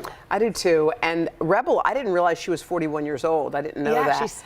And I remember she talked about sometimes for parts, she would always get the same kind of part because of her personality or what she's like and just the type she was cast in.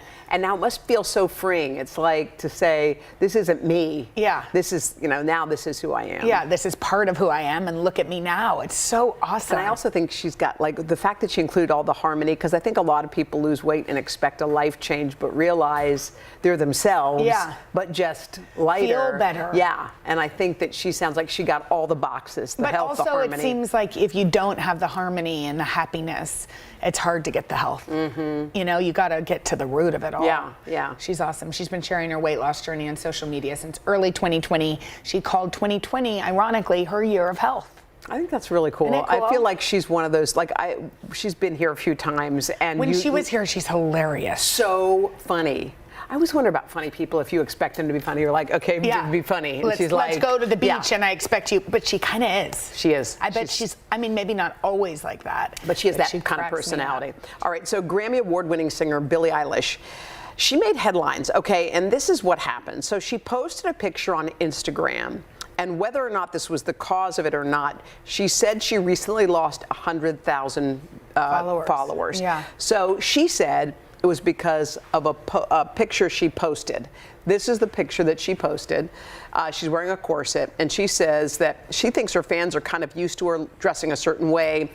Yeah, Remember, she used to wear like the baggy. Yeah, just like covering everything up, and instead of the look that she's portraying now. Yeah, so an interview with Elle magazine says, I lost 100,000 followers just because of the boobs. People are scared of big boobs. Okay, well, I do think that there is a thing about once you are a certain way, people like you to stay that way. It's probably like, some of the overweight, like Hollywood celebrities who get really skinny, and people are like, what happened to you? I liked you when you were, they want you back the way they remember you. But also, you can't please everybody. Jenna had to scoot off a little early, which means I get to have the fun for TikTok Tuesday. And today it's all about TikTok star Avani Gregg, who has more than 50 million followers across her platform. She also has her own makeup brand collaboration and was named one of Forbes 30 Under 30. Wait a minute, you're 18, you have a book out, you have a gazillion followers, you have a makeup line, and you're one of Forbes 30 Under 30. I mean, how do you attribute the fact that you were at the top of this mountain at age 18? It's just, I don't even have words for that. It's crazy. Can you believe? No, I still don't believe it. I mean, one day you're doing a clown video, like, so what, in your house, right? Were Yeah, your just parents, randomly. Yeah, were your parents, did they know that you were kind of into doing, like, fun stuff like that? Yeah, they were kind of scared because, I mean, I would take the chance to scare them, of course. Yes, of but course. they loved it. They loved seeing the creativity, so. It's one thing to be creative, and it's another thing to be creative and then also pay your bills. This is a job. All these things have become a job for you. Tell me about that. I mean, it's crazy to think, and a lot of people don't understand that this is a job. Yeah. But like once you're in it and like you start understanding, it's like, oh my God, it's a lot of work. What's the work? Tell me. I mean, like, you start with the filming. Yeah. Yeah. And then it gets into like all these, like, you're like a living ad. Yeah. Like they just like, everyone wants you to do stuff for them, and it's just like, it's still no words from me. I don't even know how this all works. Now, I'm still learning. Are your parents, my parents are the type of parents who said, you're going to college, there's no question, you're doing this. They had a very practical plan. Do your parents have a practical plan for you?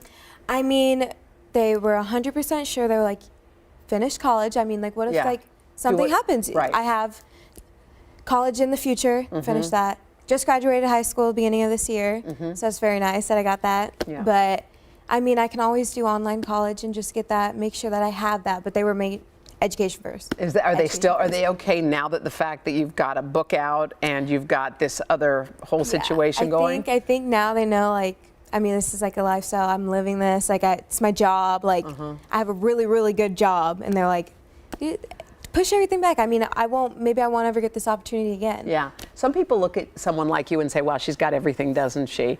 She's got all these cool things. I wish I could be her. But often people don't know what is really going on inside a person. They see the public person. They don't see all the angst and things that you're going through. But you're a real person going through real issues. Yeah. I mean, I try to put out as much as I can so people like can see me, how I am and how I react to things.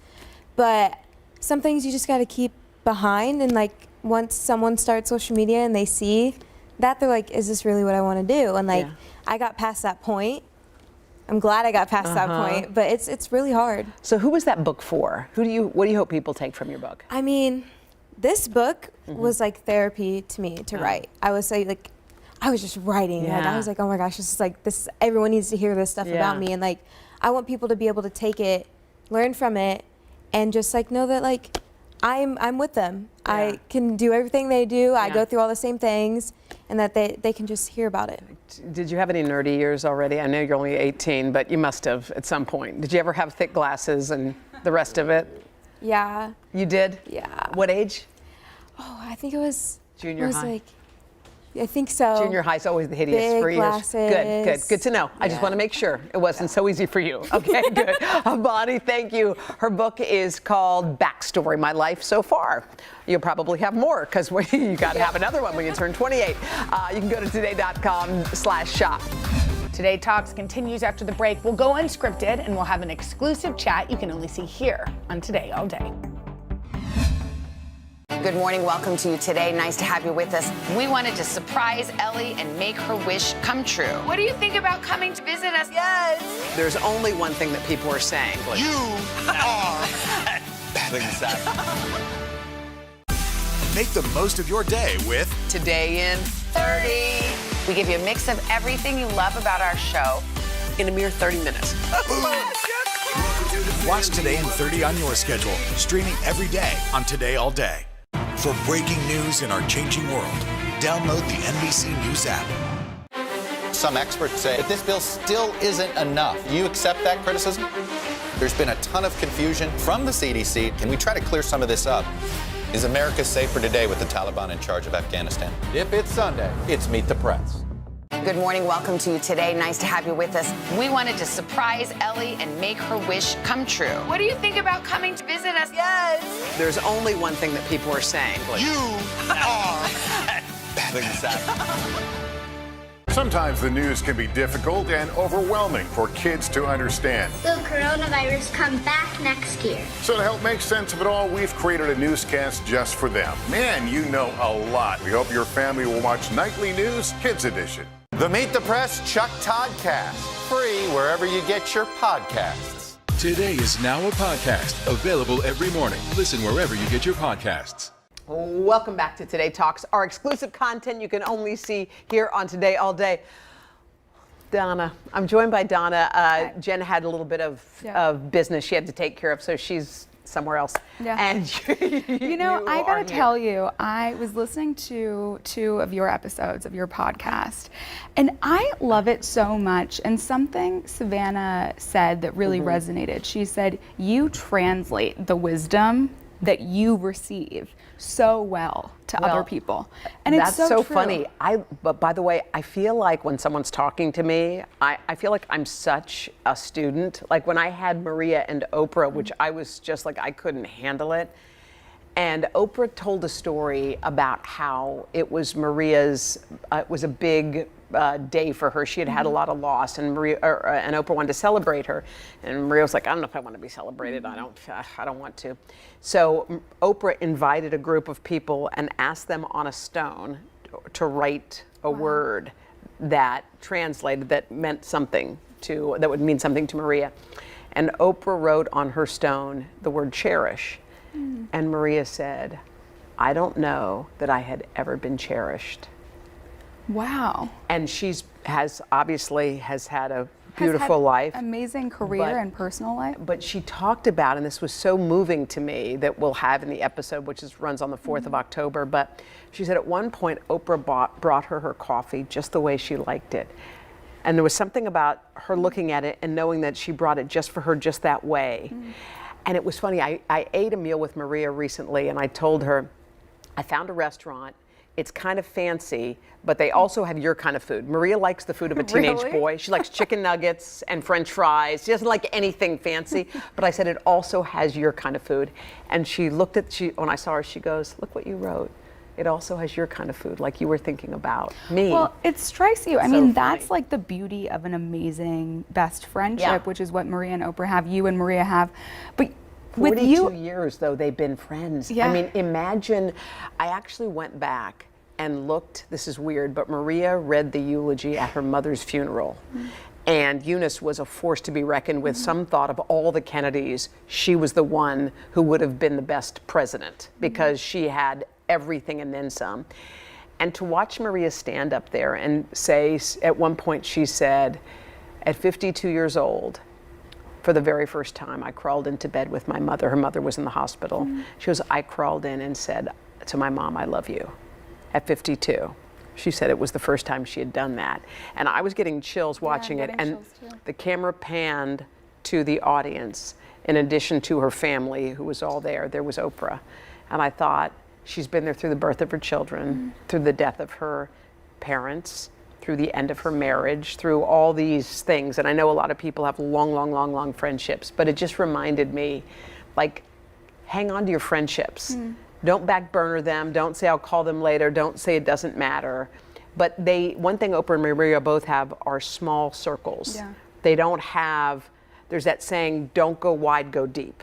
was there Pick a a couple. moment where you realized for yourself it's okay to have a small circle of friends? Because I think when you're, I've always had a small circle. I don't even think I even thought about it. I think I've always had like 2 or 3 people in my circle, and everybody else I love. But if you're going to trust your heart and soul to somebody, I think if you give it away too many times, it almost loses something. It does. You know? It's funny for me, I feel like my circle of friends is smaller now than it ever has been, and I chose that because I was growing and I realized some people you don't click with. some people's energy doesn't serve me or the way that I feel that I'm growing internally. And I think also it's just like what that one pastor said. He said every 5 years we change, so check in again. Sometimes remember when have you ever been with old friends and all you talk about is the old times? Yes. You're like, well, that's boring. But we by the finished way, that, and that's the what end. Pastor Michael Todd Yeah. said to you about that, that resonated for me, and I'm not in a relationship. That resonates for every single person, no matter what type of relationship you're And in. you are in relationships. You're in relationships with your friends, with your, like, you actually Yeah. have Right. lots of love relationships right now already, and those same principles apply. Like, I thought that too about different, you still have to use all of those same things, whether it's romantic or friendship or, you know. Well, every time I listen to your podcast, I love it. I get so much wisdom. Every time I talk to you in person, I feel the same way. I can't believe you're And I interviewing can't me. wait- This is not the way this is and supposed to go. I can't wait for the Maria and Oprah episode. It's going to be a good one. Thank you, Donna. Thank you. Well, I intended this to be a different kind of conversation, but thank you. Thanks for watching this episode of Today Talks. Keep watching for more of Today All Day.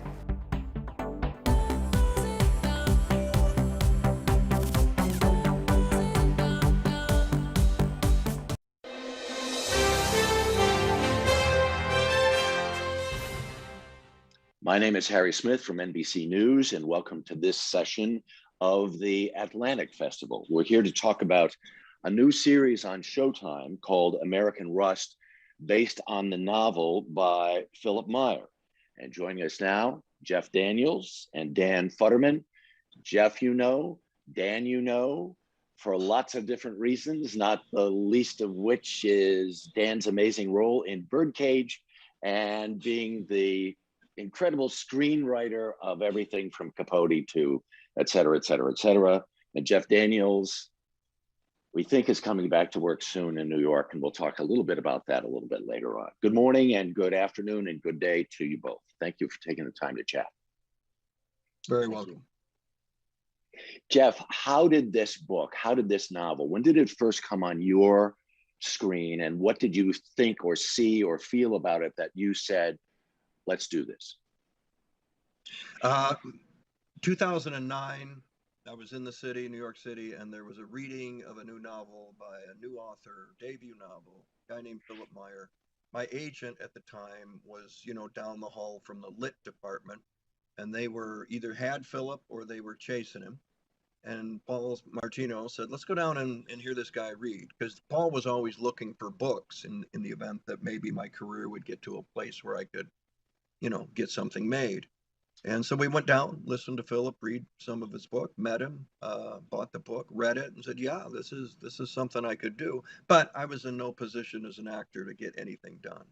So we just kind of kept an eye on it. And then later on, I was in the middle of doing Mockingbird, and it came back saying, are you still interested? We knew you were attached at one time. And I contacted Dan and said, do you see something in this that remind me why I'm still, interested in this? Because it had been too long. It had been almost 10 years, and Dan loved it. And that's what got it going. There is an authenticity to this that is undeniable if you're like me from the Rust Belt. Did you see that too, Jeff? I did. I think more so now than maybe back then. I still live in Michigan. I'm around these people. I've kind of come to the conclusion that I am one of these people, that I grew up working class. I worked at my dad's lumber company. I was level, eye to eye with these guys, driving truck, making deliveries, and their worlds and their loves and their hates and their likes and dislikes. And I think that if the acting thing hadn't worked out and I didn't meet my wife of 42 years, Del Harris there are elements of Del Harris that would have been, yeah, cabin in the woods with a dog. Yeah. I think I still aspire to that. I know. John Hyman wrote a movie I was in, and one of the lines is, hell is other people. And so I related. And then now with everything the country's going through, that there are people like these people who just are near the bottom or close enough where they can see it. They're still good people. All they did was work for the steel company for generations. Their father did, and then they leave. Same thing with the car companies in Detroit. These people are just looking for somebody to tell them the damn truth and maybe get a break once in a while, so they can live a normal, ordinary life. That's what I identified with.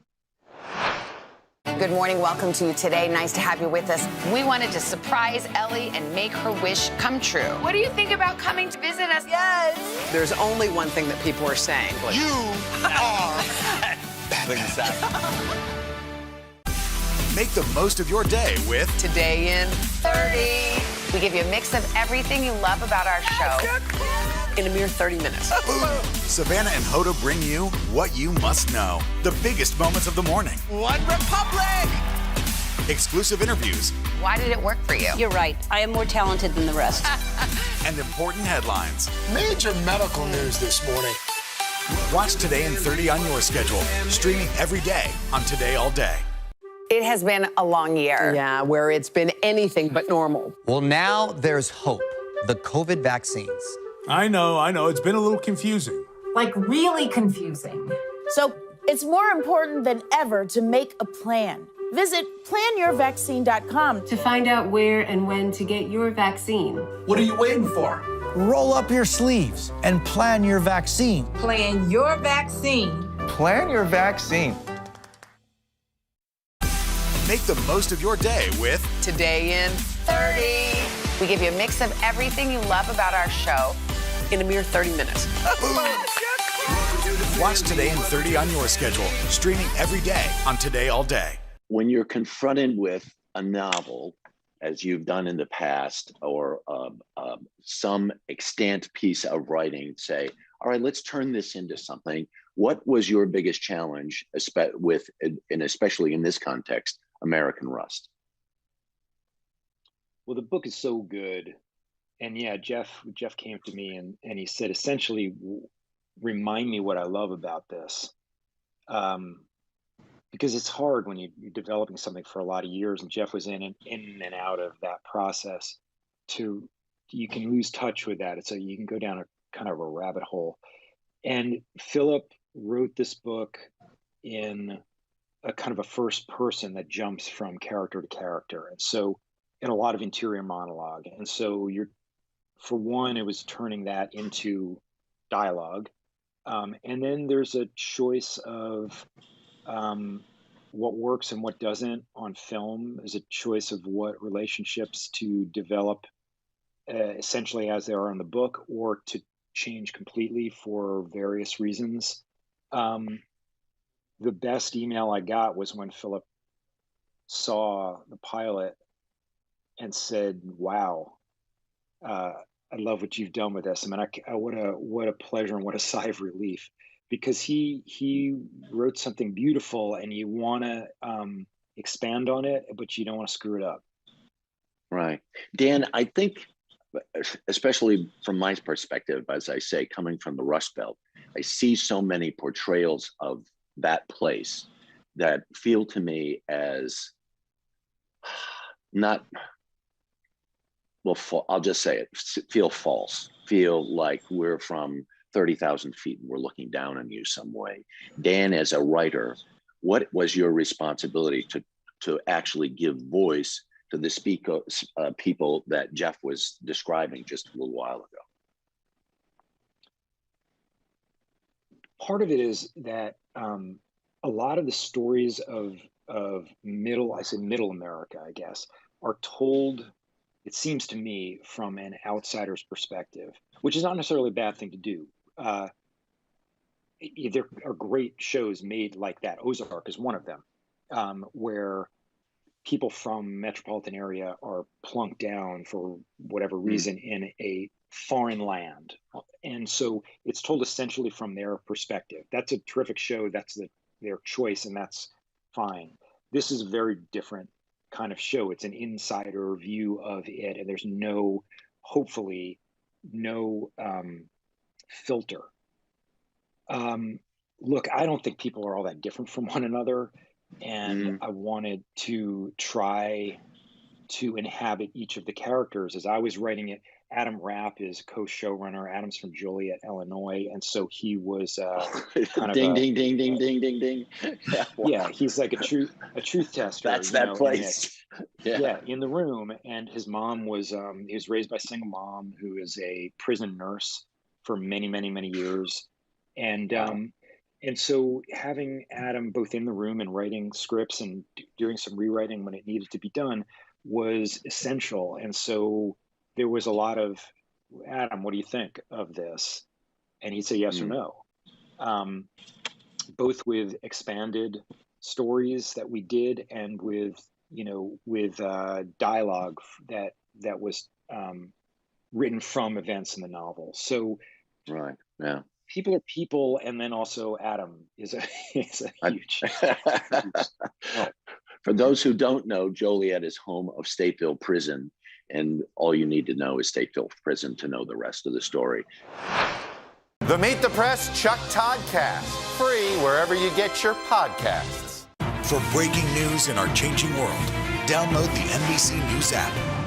It has been a long year. Yeah, where it's been anything but normal. Well, now there's hope. The COVID vaccines. I know. It's been a little confusing. Like really confusing. So it's more important than ever to make a plan. Visit planyourvaccine.com to find out where and when to get your vaccine. What are you waiting for? Roll up your sleeves and plan your vaccine. Plan your vaccine. Plan your vaccine. Today is now a podcast available every morning. Listen wherever you get your podcasts. Make the most of your day with Today in 30. We give you a mix of everything you love about our show in a mere 30 minutes. Savannah and Hoda bring you what you must know. The biggest moments of the morning. One Republic! Exclusive interviews. Why did it work for you? You're right. I am more talented than the rest. And important headlines. Major medical news this morning. Watch Today in 30 on your schedule. Streaming every day on Today All Day. Some experts say that this bill still isn't enough. Do you accept that criticism? There's been a ton of confusion from the CDC. Can we try to clear some of this up? Is America safer today with the Taliban in charge of Afghanistan? If it's Sunday, it's Meet the Press. Good morning. Welcome to Today. Nice to have you with us. We wanted to surprise Ellie and make her wish come true. What do you think about coming to visit us? Yes. There's only one thing that people are saying. You are. Exactly. For breaking news in our changing world, download the NBC News app. The Meet the Press Chuck Todd Cast, free wherever you get your podcasts. Today is now a podcast available every morning. Listen wherever you get your podcasts. Jeff, I need to talk to you about this police chief you play, because he acts like he's the moral compass of this town, but at the same time, he's absent true north on his compass. Sure. It's very interesting because there's a scene in the show where they're in the medical examiner's room, and there are all the lines of all the bodies that have been collected, and the cause of death is drug overdose, drug overdose, drug overdose, drug overdose, drug overdose, and then finally a homicide. There isn't anyone, it seems to me, who's in this that isn't compromised in some way by drug use or drug abuse. It's everywhere. Part of what I did to kind of get to that authenticity, I read countless books about the American overdose was one. I saw Alex Gibney's, Dan and I worked with Alex on Lewing Tower. I saw his documentary on the opioid crisis. It's there. It's there. It's the receptionist at the real estate office who's dealing crystal meth so she can put her kid through college. You know, you're making choices that are bad in order to do a good thing. And that's kind of where Del Harris, he's trying to hang on to what is right. And yet he makes some choices on his way to getting whatever that is. And in this case, it's the undying love of a woman who's already broken his heart. It's wonderfully complicated and I think back to your point, Harry, about middle of the country and how 30,000 feet looking down. They're just simpletons. They aren't that smart, and they deserve what they get. And that's not the people I live around in Michigan, and it's not these people. They're still good people, and they're still trying to hang on to a decency and a civility and a respect for each other and trying to do what's right in a world full of wrong. and that's what got me really interested in playing him. The other thing too is we did an acting thing on this, which helped. We didn't want Hollywood polish. We didn't want it to be that thing where it feels false. We want you to feel like you're a fly on the wall. We want the actors to forget the camera and just talk to each other. And so there was an acting approach to this that really kind of non-rehearsal, bare staging, you know where you're going to go, roll camera, and it happens in front of the camera. When it happens in front of the camera, you're connected with each other, which is different than leaning towards the camera in a close-up and beautiful lighting, even though you're in the middle of Southwest Pennsylvania. Can I say just something? Can I say something just about the drug? Sorry, go ahead. No, go ahead, because I'm going to bring up the drug. Pennsylvania again, because Pennsylvania ends up being a major character in this whole series. But go ahead, Dan. Oh yeah. I just want to say something about the drug use. There's a line in the pilot where Judge says, everybody hollers on one thing or another. To me, this is a comment not just about illicit drugs, and it's a comment about America generally. I mean, what he's referring to, he's on diabetes medication. He just injected himself in the stomach with insulin. Grace is taking Advil.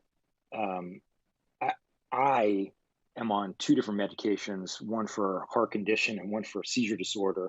My wife takes something else. I bet you guys are on something. It's a and how many kids do we know are on some ADD medication? Or it's a comment about America, not just about this place where, yes, there's also an opioid issue.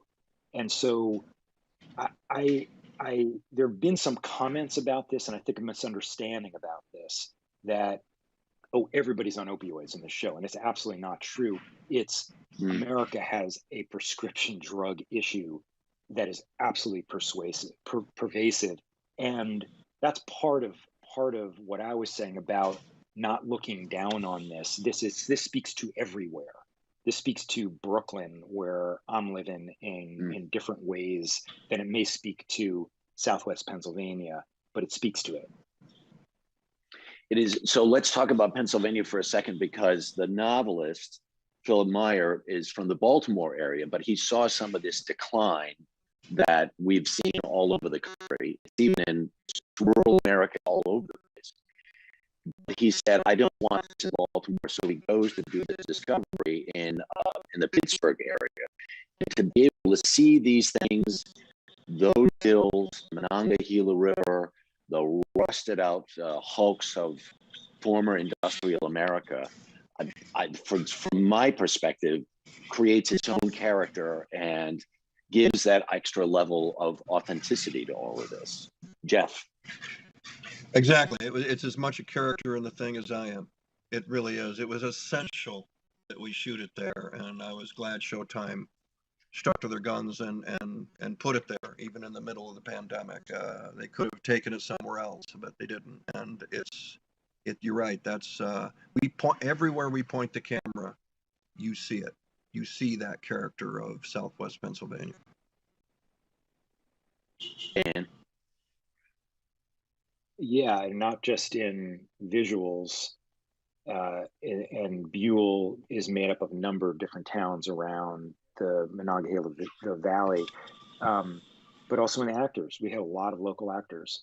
There's a big community in Pittsburgh, a big theater community who had not worked in a long time because theaters were shut and film business was shut. And we were thrilled to have them. They were happy to have the work, and they add a level of authenticity to this that I was really delighted by.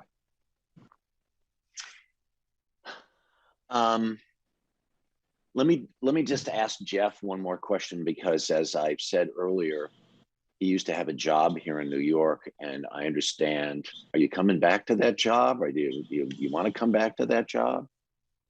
I am back in that job. We're 2 weeks into rehearsal of the remount for To Kill a Mockingbird that I'm doing with Celia Keenan Bolger, who played Scout. She won the Tony for it. So the two of us have come back, and a mix of a few of the original people, some new people, and some of the people from Ed Harris's cast, who was playing Atticus when the pandemic hit. So I'm very happy to come back. I'm going to be in it for 3 months until January 2nd, and especially with where the country is now. When I did it before for a year, it was before the election, before George Floyd.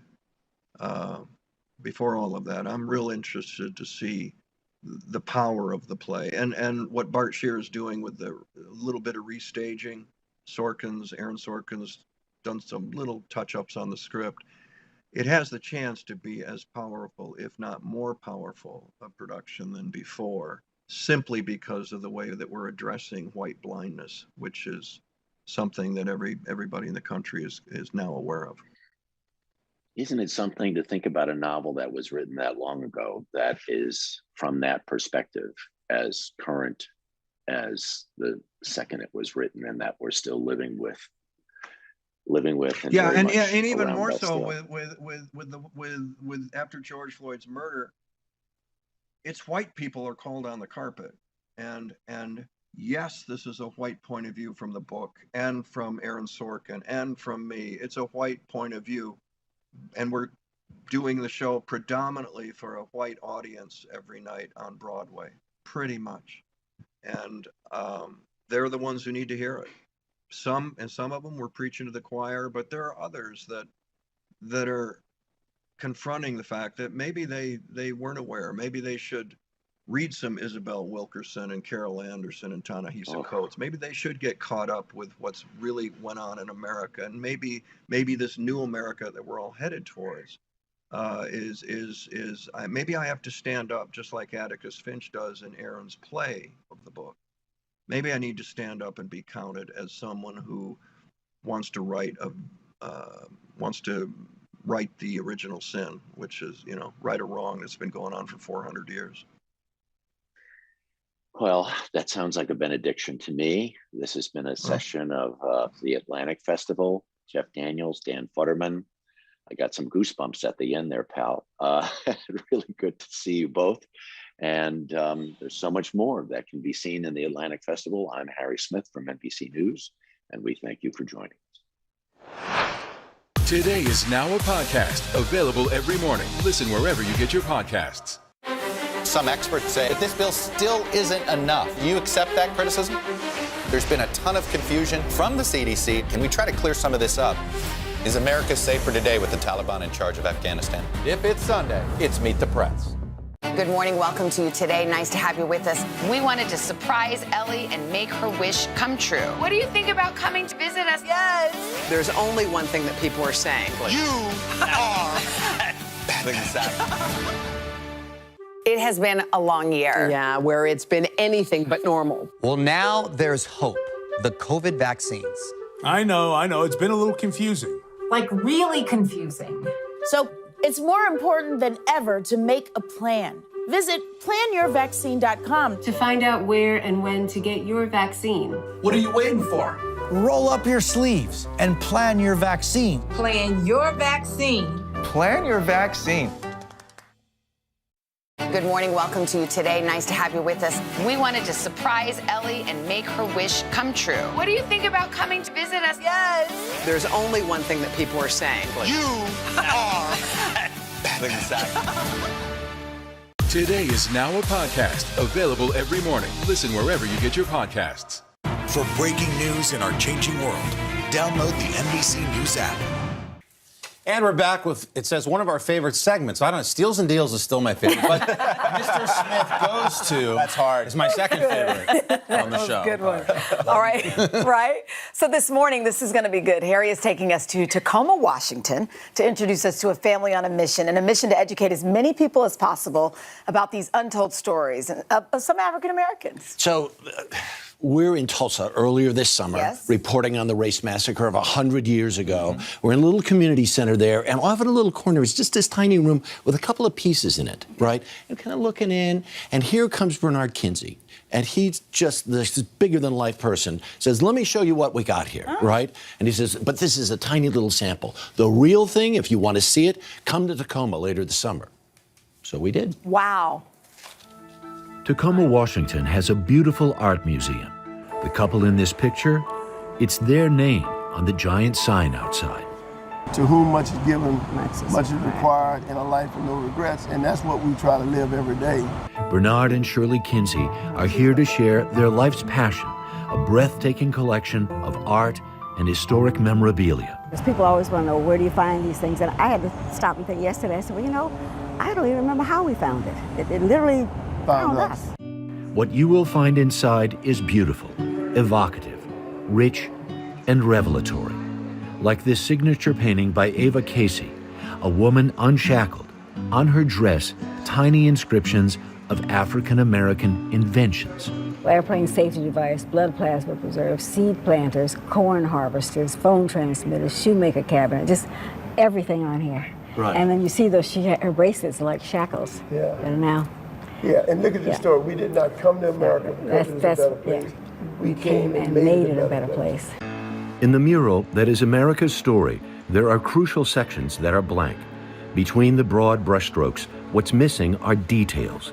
Details that make it richer, more defined, more truthful, like the service of black soldiers in World War I. We had 400,000 black men go off to Europe, but they could only dig ditches and bury the dead. The French government asked General Pershing to allow the black troops to fight in French uniform and French guns, French tanks, and the 369th Harlem Hellfighters out of Harlem took on the task. And they fought for 192 days and was the first regiment to reach the Rhine River. Black history, says Bernard, is American history. 41st and 42nd Congress, 1870, black senator and congressman in the South, elected because black people could vote. In other words, in 1867, we voted. If you vote, you get this, okay? That's just that simple. History and art that's transparent, transformative. And this particular piece reminds me of home. I grew up on a little dirt road in a 2-bedroom house with tin roof. The piece by artist Huey Lee Smith. So when I saw this, a number of years ago now, I looked at that and I said, you know, that's me. That's me jumping rope on the foundation of the house I grew up in. Didn't know where I was going, but I was going somewhere. Somewhere was historically black Florida A&M University, where she met Bernard. Two things about Shirley caught his attention. She's always the prettiest lady in the room. And she had such courage to get arrested during the civil rights period at Florida A&M. And while the art collection came later, it's been funded in part. Well, listen to this. You know, we agreed that when we moved to California from Tallahassee, that we would save her check and live on my check. And for the first 15 years, we didn't spend a paycheck. And my friends say, oh, Shirley, that's your money y'all spending now. The collection, or parts of it, have been displayed from Epcot to Hong Kong and seen by millions. 3 things. I hope they walk away being inspired, motivated, and a little bit more educated. I hope they have something inside, one of those, I think it was Oprah who used to call them aha moments. Like, oh, this is why that happened. This is why this is going on. This is what we can do about it. Walk through the collection, and you can almost hear the words of poet Maya Angelou. You may write me down in history with your bitter, twisted lies. You may trod me in the very dirt, but still like dust, I'll rise. Coming to the Kinsey collection, your brain is going to be doing like this. No question, you will get schooled by what you see here, but in a good way. We are fully American. The Kinsey's son, Khalil, is curator of the collection. That's my wish, is that this is enriching, you know, and that people come and that they get something from it, whether it's big or small, but that they, again, leave expanded and enjoy the time. We certainly did. So if you were in the Pacific Northwest, you must go. We learned something I did just from this piece. Right? Yeah, and honestly, we're in there for hours. We're in there all day. Right. It gives me goosebumps to think about just how it's edifying. I mean, you get in there and there's so much beautiful to see and there's so much to learn in such a good way. And you were saying that's just a piece of the collection. Yeah, I'm sure they've got a lot. I love that you're just. You're And oh, by the way, they started with $78 in their pockets when they moved to Los Angeles. Where is that again? It's in Tacoma, Washington, the big art museum there. Oh my Yep, goodness. yep. Harry, thank you. So here's the deal before we let you go. Yeah. We know that you celebrated a big milestone over the weekend. That's right. So we have a little something for you. Here you go, You're buddy. amazing. Yay! Happy birthday! Wait a minute. What is that there? Can I... Don't smell it. 70. Yeah, don't smell 70. it. That can't be right. Turn it around, it'll say 7. Oh, There it is. There you go, buddy. 70 years old. You are the skipper to my Gilligan, my friend.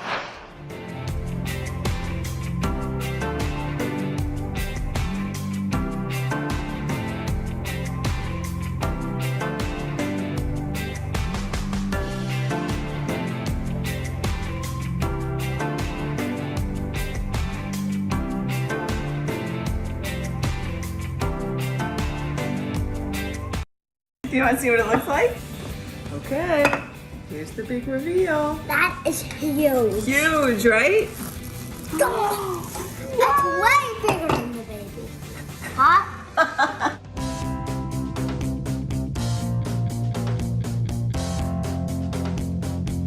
Welcome to Dylan Dishes, Cooking with Cal. In this Today All Day series, I'm looking back at some of my favorite Cooking with Cal recipes and sharing my top kitchen tips. Today, it's all about the bake-ahead brunch. As a busy parent, I love anything that I can make ahead of time, and breakfast is no exception. First up, it's my classic cinnamon buns. Calvin loves these cinnamon buns because, well, who doesn't love cinnamon buns? I think he realizes that it's a special treat that we don't get every morning. I mean, it's something besides cereal or oatmeal or something healthy. These are kind of a dessert for breakfast, and they're totally worth it. For this recipe, you'll need warm milk, yeast, sugar, eggs, melted butter, flour, cinnamon, and salt. And for the best part, the homemade icing, you'll need cream cheese, butter, powdered sugar, and vanilla. You've never made this recipe before, but I'm positive when you test it, you are going to love it. Okay, first things first, we have to warm up the milk because the milk just came out of the fridge and it's really cold. Now, can you pour this into here? Let me move it a little closer. Sorry, I can't reach that far. Right. We'll pour it in there. So instead of using regular yeast, we're gonna use instant yeast. So we don't have to wait like, 9 months for it to rise, okay? Careful, this is melted butter. Okay, sprinkle in the sugar. A little salt. All right, so now we need an egg and a yolk from an egg. Okay. That's a pop. So now let's pop this off. We're gonna sprinkle in some flour, okay? Is it getting harder and harder? Yeah. What's that for? This is, remember how you just said the dough is getting hard to work with? Mm-hmm. We're gonna let this dough hook do all the work. So when we leave this here for an hour, the dough is gonna rise and fill up the whole bowl. It's gonna grow. With this top, what do we do with that? It just helps keep the dough nice and warm. I'll see you back here in an hour.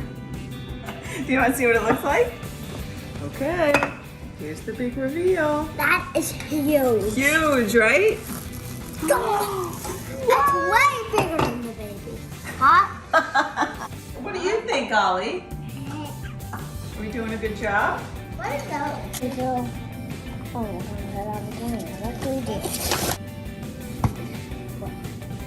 Whoa, it's nice and warm, right?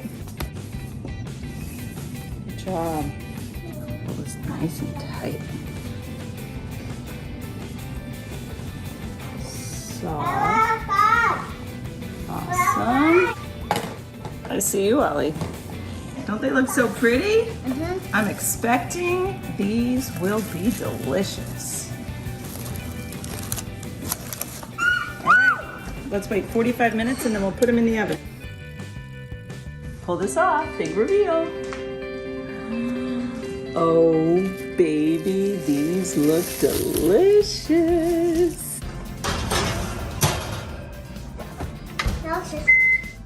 Okay, let's make the frosting. Actually so yummy. Actually so yummy. Should we check out this bun in the oven? Yeah. Ooh, baby. Spread this all over. Can we share it? Why? Because it's huge.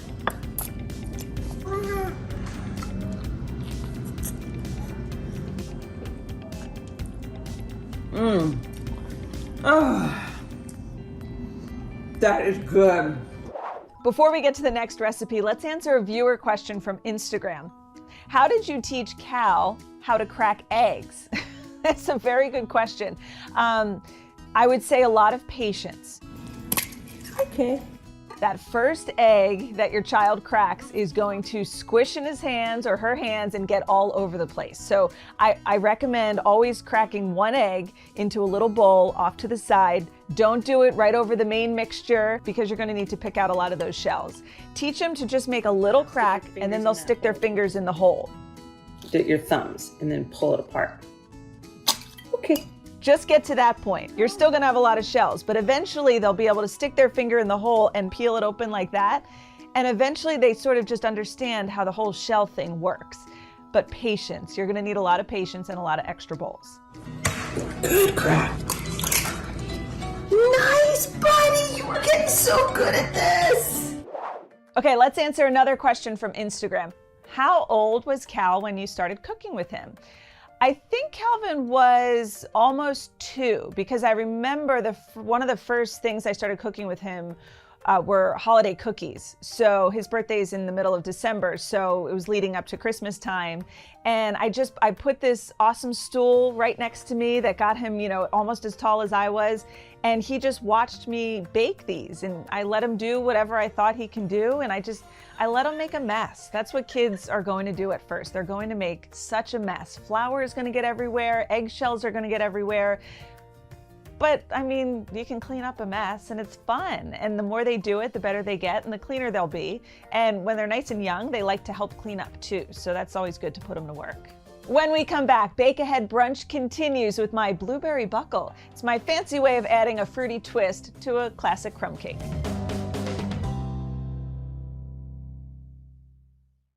It has been a long year. Yeah, where it's been anything but normal. Well, now there's hope.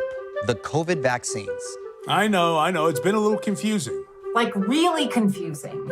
So it's more important than ever to make a plan. Visit planyourvaccine.com To find out where and when to get your vaccine. What are you waiting for? Roll up your sleeves and plan your vaccine. Plan your vaccine. Plan your vaccine. Some experts say that this bill still isn't enough. Do you accept that criticism? There's been a ton of confusion from the CDC. Can we try to clear some of this up? Is America safer today with the Taliban in charge of Afghanistan? If it's Sunday, it's Meet the Press. Make the most of your day with Today in 30. We give you a mix of everything you love about our show in a mere 30 minutes. Watch Today in 30 on your schedule, streaming every day on Today All Day.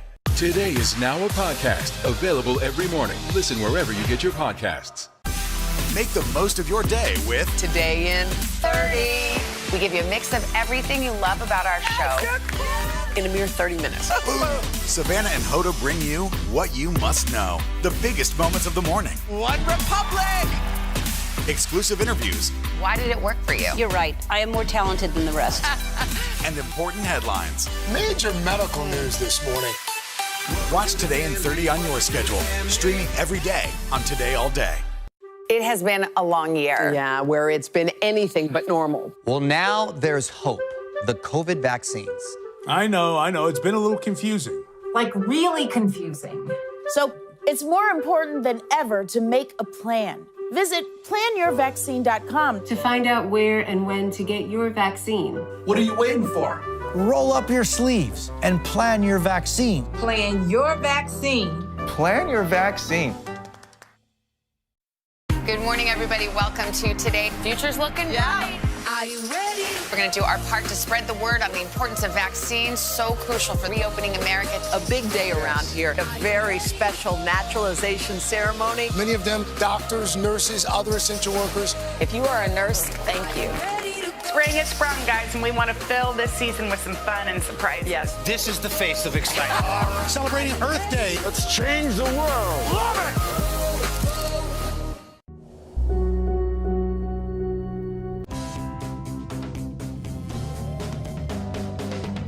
We're back with more Dylan Dishes, Cooking with Cal, and today is all about the simple ways Calvin and I take brunch to the next level.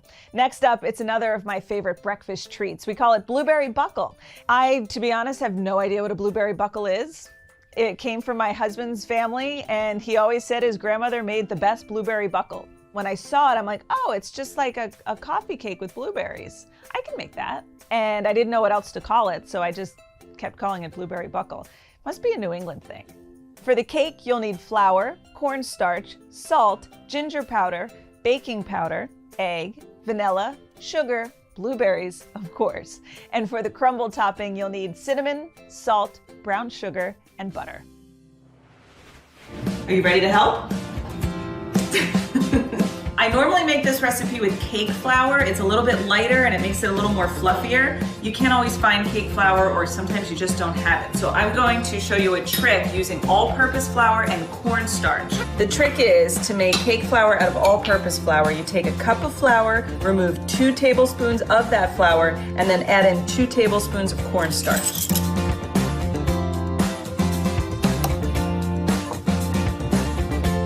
So we just made cake flour.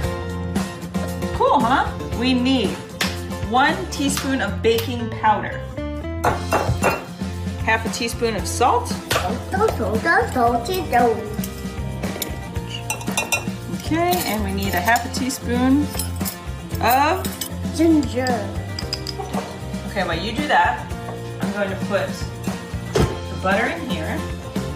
I'm ready. Okay, ready? Count with me. We need 3 of these. 3.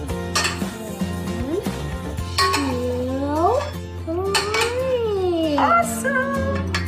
Yummy. Smell it. Tell me when I can eat it. Oh, I'll tell you when you can eat it. Okay, can you pour this egg in there? Smells good. Awesome. I'm gonna mix it. I love the smell of vanilla. Yum. So good. Oh, thanks, baby. Get this one over here. Just to like the 4. Nice.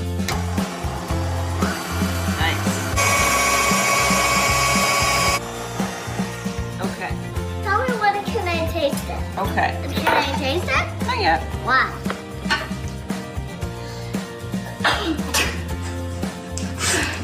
Okay, we're gonna put in 3 cups of blueberries. Now can I taste it? 3 generous cups of blueberries. That's a lot of blueberries. It looks like a lot of blueberries, but they are just gonna cook down, make the whole cake purple. It's gonna be so juicy.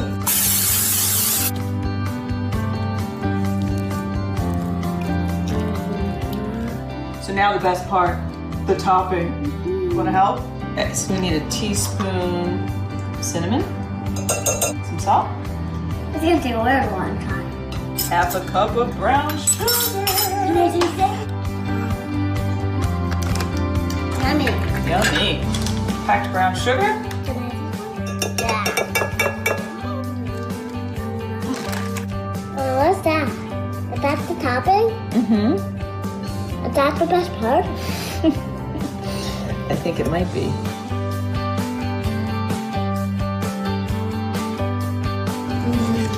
Yummy. Stand back.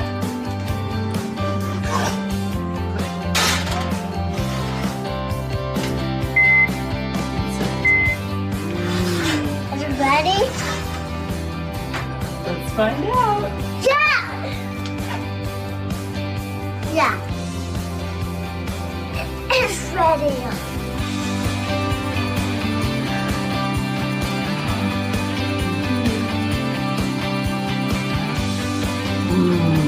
This makes me happy. Let's get to some of the questions you had for me on Instagram when I posted this recipe. Amanda asked, can this be made with frozen blueberries? And to be honest, I've actually never made it with frozen blueberries. I tend not to like frozen blueberries all that much. I feel like they don't have as much flavor. They tend to be kind of watery and small.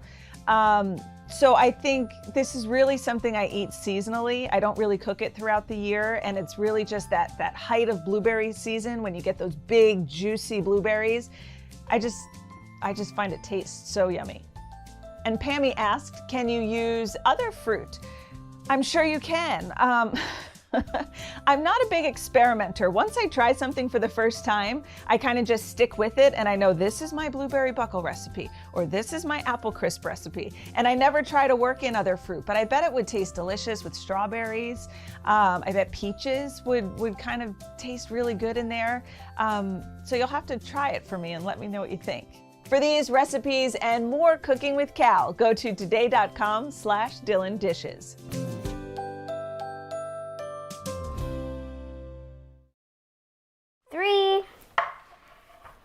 Let's see how fast I could cut these. No, that's terrible. I'm Bella James, and this is Kids in the Kitchen.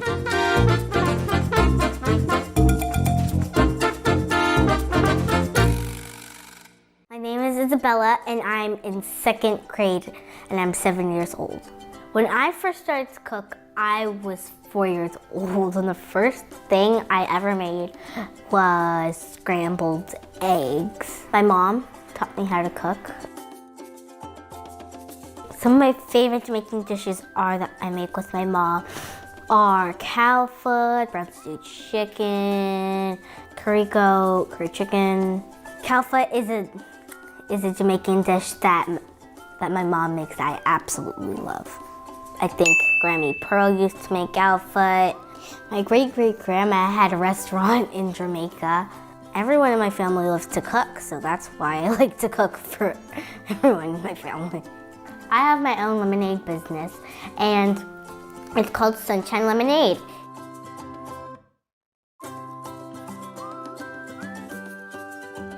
Some of the things I like to do are to play Roblox with my friends, playing outside in the treehouse with my sister. Well, anything to get out to have fun, really. I'm also a Girl Scout, and I love to ride my bike. Today I'm so excited because today we will be making my upside down pineapple cake and my sunshine lemonade. What I love most about it is it's not too sugary, and we also put applesauce instead of eggs for people who are vegan.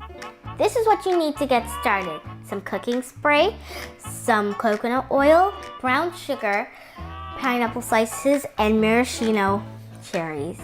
I think maraschino cherries is a funny name. I think it might be French. You're going to need a 9-inch pan, some parchment paper.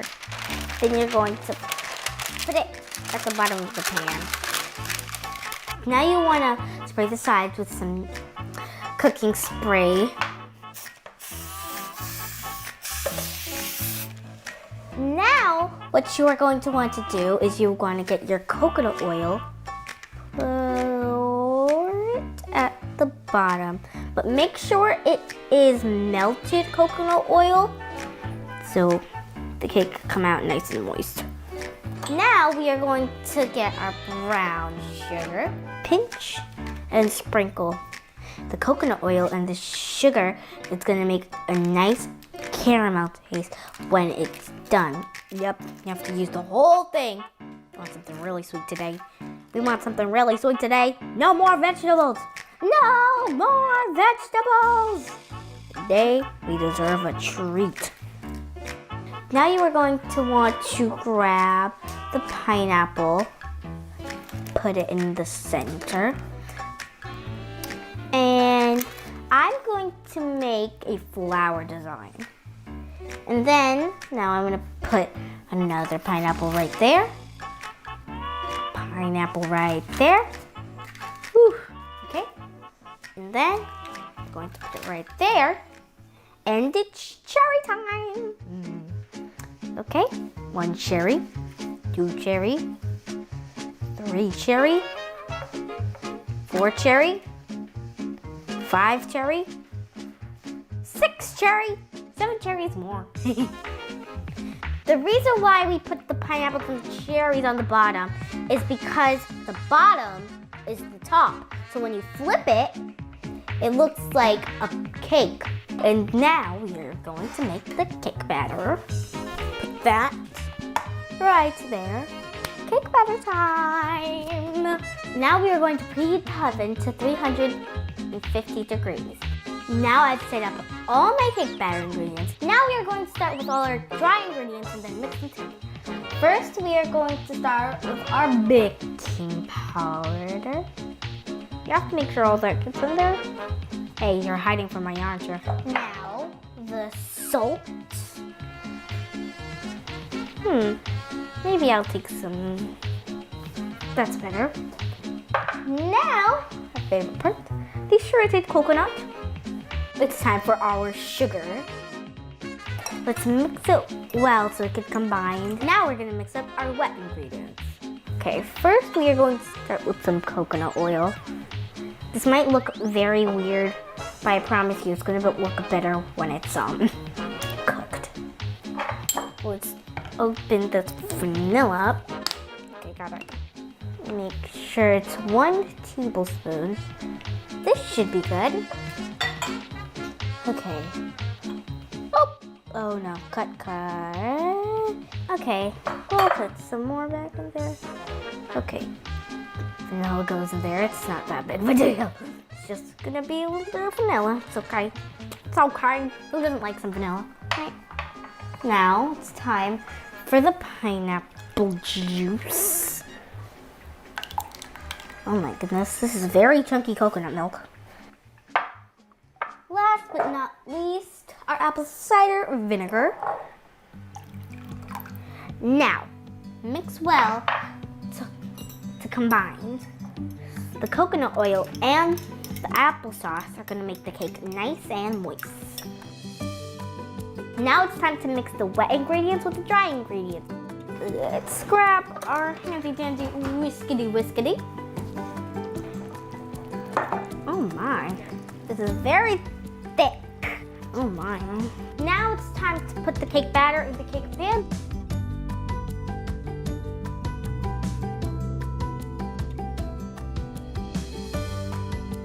This is kind of having a sad part, but now we have to put it in the oven and that takes a whole entire hour. So I think I'm gonna have to call over Mom. Mom, can you help me? So the cake is in the oven and it's gonna take an hour. So in the meanwhile, how about we work on my spicy Jamaican lemonade?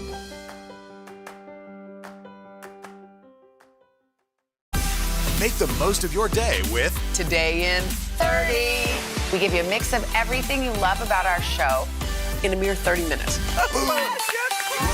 Watch Today in 30 on your schedule, streaming every day on Today All Day. Some experts say that this bill still isn't enough. You accept that criticism? There's been a ton of confusion from the CDC. Can we try to clear some of this up? Is America safer today with the Taliban in charge of Afghanistan? If it's Sunday, it's Meet the Press. Good morning. Welcome to Today. Nice to have you with us. We wanted to surprise Ellie and make her wish come true. What do you think about coming to visit us? Yes. There's only one thing that people are saying. You are Make the most of your day with Today in 30. We give you a mix of everything you love about our show in a mere 30 minutes. Watch Today in 30 on your schedule, streaming every day on Today All Day. It has been a long year. Yeah, where it's been anything but normal. Well, now there's hope. The COVID vaccines. I know. It's been a little confusing. Like really confusing.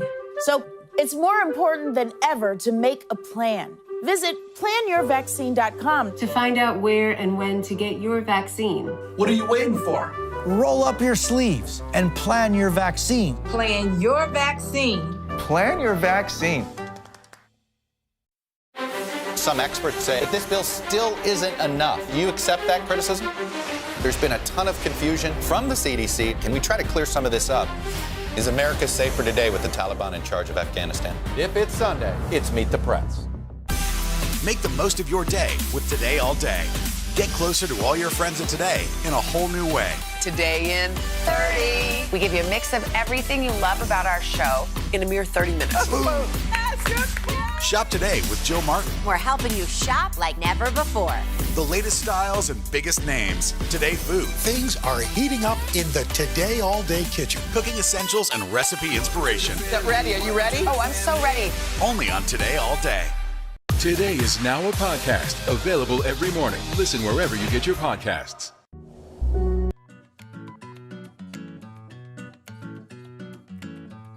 This cake goes great with my spicy Jamaican sunshine lemonade. Let me go grab the ingredients and let me show you how to make it. I need 8 lemons. 1, 2, 3. Oops. Okay. Okay, this is just getting ridiculous. So what you're going to need is lemons, fresh turmeric, fresh ginger root, some brown sugar, and molasses, and water too. So let's start peeling. I like to use a spoon to peel turmeric and ginger sometimes. It's really easy. More mess, I demand more mess. Turmeric can stain your hands, so sometimes you might want to use gloves so you don't get a stain. Now, let's start peeling some ginger. You could also use ground turmeric and ginger. I like using fresh spices because it gives a better flavor. Now I have to slice these, but it's a little hard for me. So, Mom!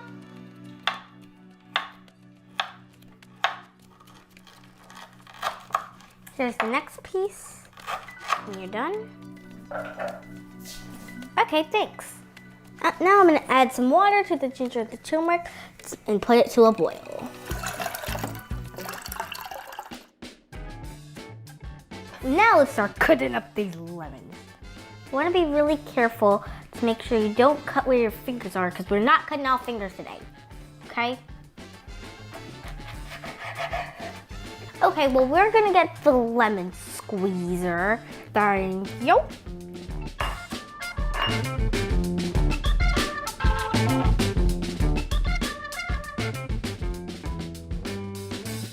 I love this machine because it has little holes in it so the seeds won't go through. And Bella squeezes lemon, she don't play. So the ginger and turmeric looks so good, it smells amazing in here. But now it's time to remove it from the stove. Okay, now I'm gonna add sugar, the molasses, and the lemon juice. But I wanna do it while it's hot so then it can all dissolve and come together. So first let's start with some sugar. I don't want to splash it. How about we use a spoon? That'll make life more easy right now. Do you see how satisfying that is? Now it's time for the molasses. It's so sticky. One time I tried it. It tastes a lot like honey, so I kind of liked it. Time for the lemon juice. We're going to let it cool for a bit. Okay. Put that right on top of there.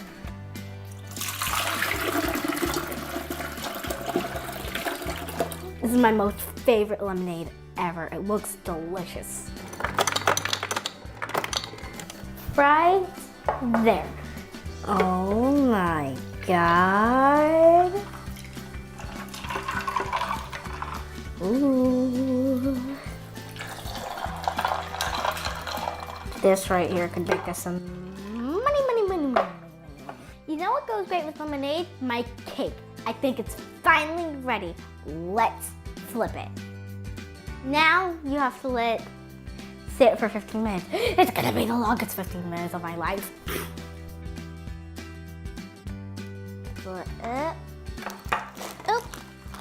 Oh my goodness, that's exactly what we want. And now, the moment we've all been waiting for.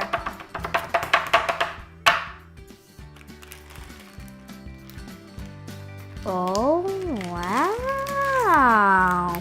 It It looks so good. This I will eat in one bite. Now that my cake and my lemonade are ready, I'm so excited to share this with my favorite person, my mom. Thank you. It looks amazing. I know, it looks so good. How it tastes. Okay. It's super moist. There we go. Thank you. Cheers.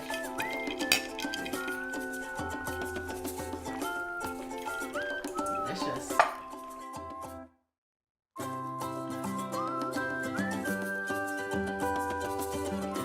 Thanks for hanging out with me, guys. I loved you guys being in my kitchen with me today.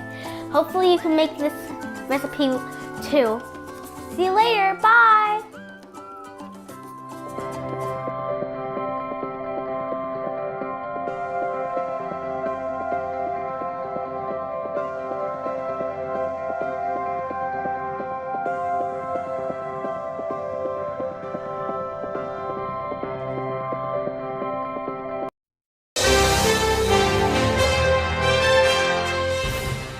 Welcome back. Amy Poehler juggles many hats in her new movie. That's right. She's the star, producer, and director of Wine Country, which follows 6 longtime friends as they reunite for a weekend of wine tasting in Napa Valley. Take a look.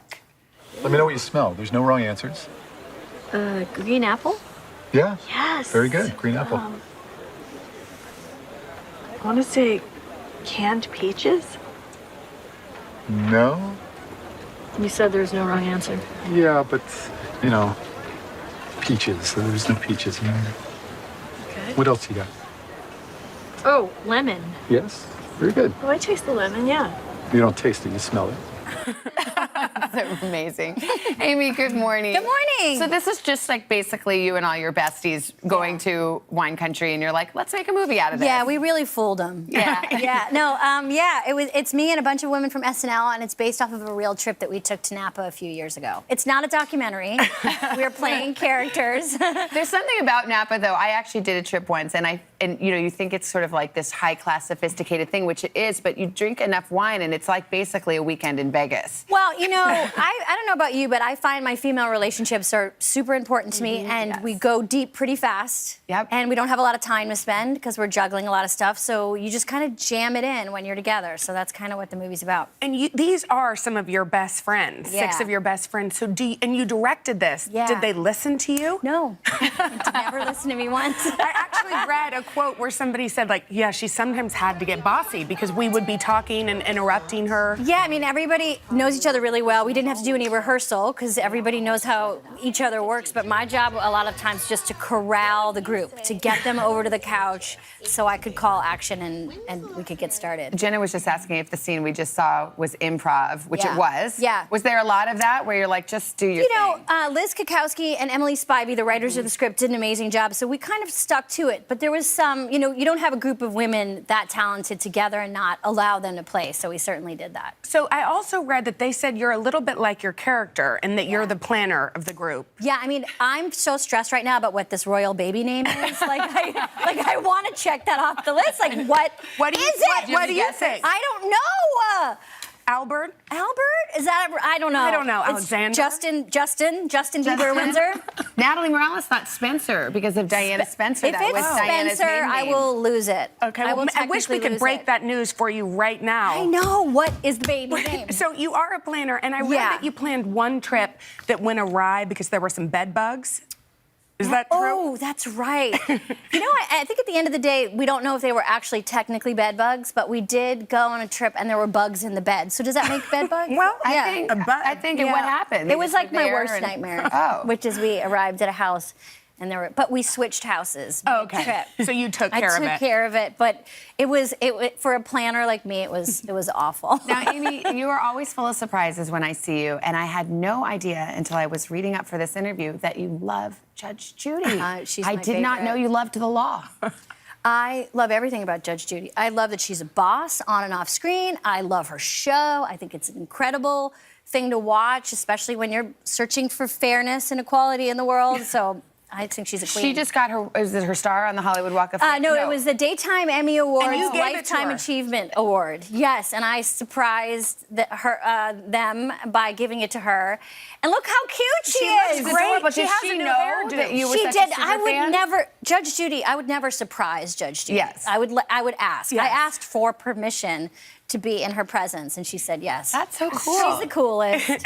Do you like her new do? There was a lot of talk about her hair. Her hair. Anything Judge Judy does is fine with fine, me. yeah. If she wore a baseball hat for the rest of her life, I'd be happy with that. You're directing another movie on Yeah. Netflix. Is this your new thing? Yeah, we're starting another feature in the fall. It's called Moxie. It's based off of a YA novel by Jennifer Mathieu of the same name, and it's about a 16-year-old girl, like, kind of coming to terms with the stuff happening in her high school and learning about her mother's riot girl past. So I'm really excited. We love to mark anniversaries around here. Did you know it is the 15th anniversary of How Mean is that Girls? possible? That is correct. Makes And me the feel role I old. love, Regina George's cool mom. I'm not a mom, I'm a cool mom. Yeah. Are you a cool mom? No. Me neither. I'm kind of a strict mom, I think. really? I'm more on the stricter side. Yeah, I have 2 boys. How old are they now? They're 8 and 10. Oh, yeah. Yeah, and they would not say I was cool anyway. How would they describe you? As a strict mom? I think they would describe me as fun, but a little strict. No, I don't think I have much in common with that character. Thank goodness. I know. I Yeah, that think that's the character's a safe way little. to be. She's a little off her rocker. Sometimes the news can be difficult and overwhelming for kids to understand. Will coronavirus come back next year? So to help make sense of it all, we've created a newscast just for them. Man, you know a lot. We hope your family will watch Nightly News Kids Edition. Good morning. Welcome to you today. Nice to have you with us. We wanted to surprise Ellie and make her wish come true. What do you think about coming to visit us? Yes. There's only one thing that people are saying. You are. Make the most of your day with Today in 30. We give you a mix of everything you love about our show. in a mere 30 minutes. Savannah and Hoda bring you what you must know. The biggest moments of the morning. One Republic! Exclusive interviews. Why did it work for you? You're right. I am more talented than the rest. And important headlines. Major medical news this morning. Watch Today in 30 on your schedule. Streaming every day on Today All Day. Good morning. Welcome to you today. Nice to have you with us. We wanted to surprise Ellie and make her wish come true. What do you think about coming to visit us? Yes. There's only one thing that people are saying. You are. Some experts say that this bill still isn't enough. Do you accept that criticism? There's been a ton of confusion from the CDC. Can we try to clear some of this up? Is America safer today with the Taliban in charge of Afghanistan? If it's Sunday, it's Meet the Press. Good evening, world. I'm Tina Fey coming to you from the beautiful Rainbow Room in New York City, where indoor dining and outdoor muggings are back. Yes. And I am Amy Poehler here at the Beverly Hilton District 7 New Angeles. And this is the 78th annual Hunger Games. That is Amy Poehler 1 week ago tonight, teaming up with her friend Tina Fey to host the Golden Globe Awards for a 4th time, but this year from different coasts. Amy and Tina have been funny together for nearly 30 years, going back to their early days of improv in Chicago. Believe it or not, Tina had to twist Amy's arm to convince her to join Saturday Night Live from the comedy troupe Poehler created and loved. Amy spent 7 seasons as one of SNL's biggest stars, followed by 7 more as Leslie Knope on the beloved NBC series Parks and Recreation. Now, Poehler is out with a buzzed-about new Netflix movie called Moxie. Amy and I got together last week for a virtual Sunday sit-down to talk about all of it. Sorry, I'm just doing a little set dressing stand. Hi, Amy. Thanks for doing this. Hi, Willie. Amy Poehler has spent her career making people laugh. I put my feet up, I pour myself a glass of white wine. Good for you. So what if it was 8:30 in the morning? I'm a grown-up, mind your business. I'm not like a regular mom. I'm a cool mom. Right, Regina? Please stop talking. Now, the 49-year-old is playing a much different kind of cool mom in the Netflix teen drama Moxie. Don't keep secrets from me. Although I know you will be safe and smart and use your head. I'm actually already pregnant. It's a very funny joke. right? Poehler also directs the movie about a teenaged girl inspired by her mother's young activism to start a high school revolution. How did you know what to do? Like, how to protest something? We didn't. You know, we made a ton of mistakes. It's a coming of age movie, or coming of rage movie, as we like to say, because she's trying to figure out what's bothering her about her small school. You've directed before. What was it like to step into this young adult project with all these young actors? I really wanted to make sure people felt safe, protected. Also, I was dealing with actors who were super talented, but some kind of in the beginning of their career, and they have so much energy. So I just worked them day and night, just worked them, worked them to the bone. I just went again, because they're so young. You know how many kids? They can sleep all weekend. I am curious what kind of a high school kid you were. I dabbled in a lot of different groups. I think, to be very honest, I presented like an extrovert, but I was a lot more introverted than I knew. Our hair was just so big, Willie. Were you full perm or? Thank you for asking. I did do a perm at one point, but she didn't take. I think I remember my hairstylist saying. You sure wouldn't know the Burlington, Massachusetts native ever was a big-haired introvert. She dove into improv comedy at Boston College, then moved to Chicago, where she joined up with some of America's most famous troops and created one of her own, the Upright Citizens Brigade. It sounded like a door closing the minute I met you. In Chicago, Poehler met another young comedian named Tina Fey. Yeah, you could say that. Beginning a long friendship and a career of collaboration.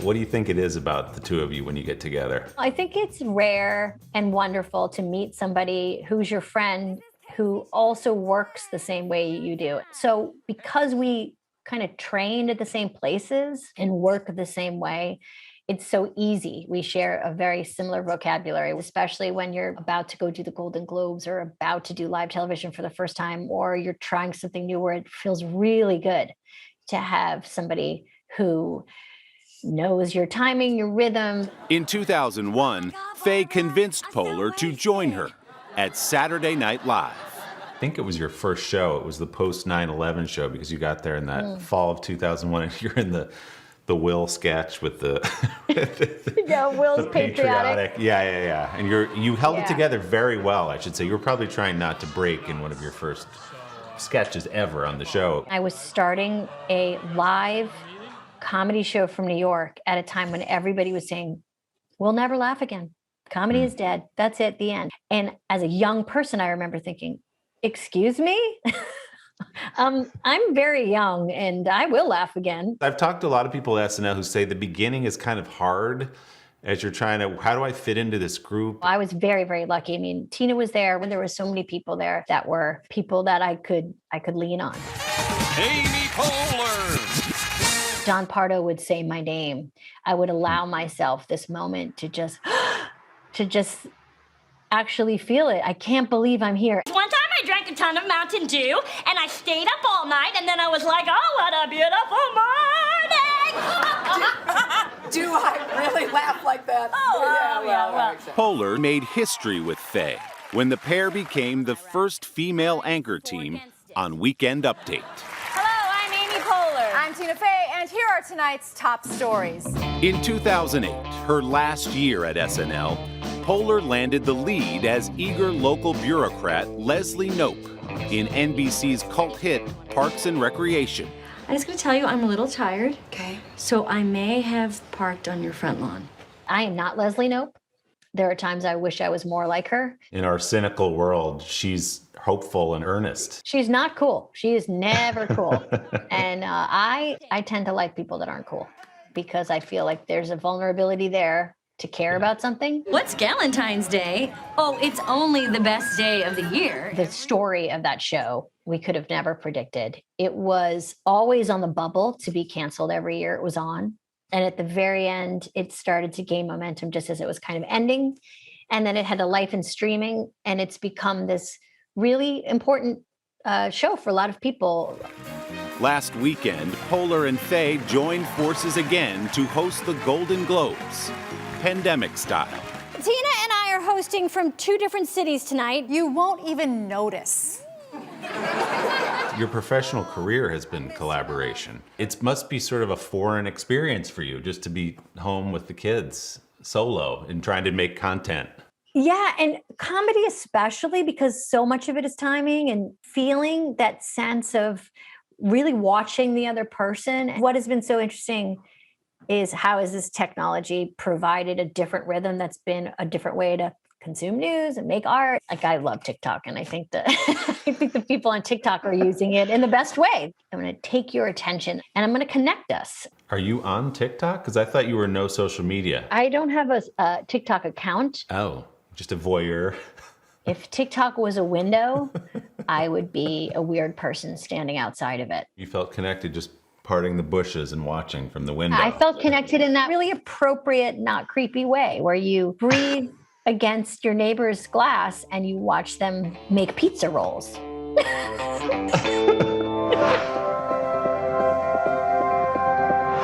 Amy Poehler and Nick Offerman. I just like looking at them. Look at them. They're the hosts of NBC's craft competition show, Making It. Back for season 3 tonight. Take a look. Yeah, look at that face. For your first Faster Craft Challenge, we want to see the most fun version of you in the form of an original handmade toy. This toy can represent you, something you love, or something you used to love as a child. Your toy must have an interactive element.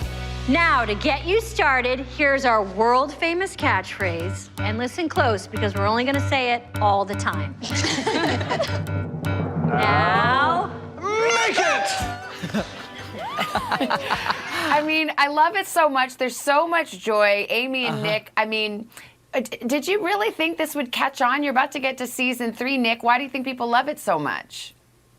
I think, the state of the world in recent years has made everybody want any kind of hug they can get their hands on.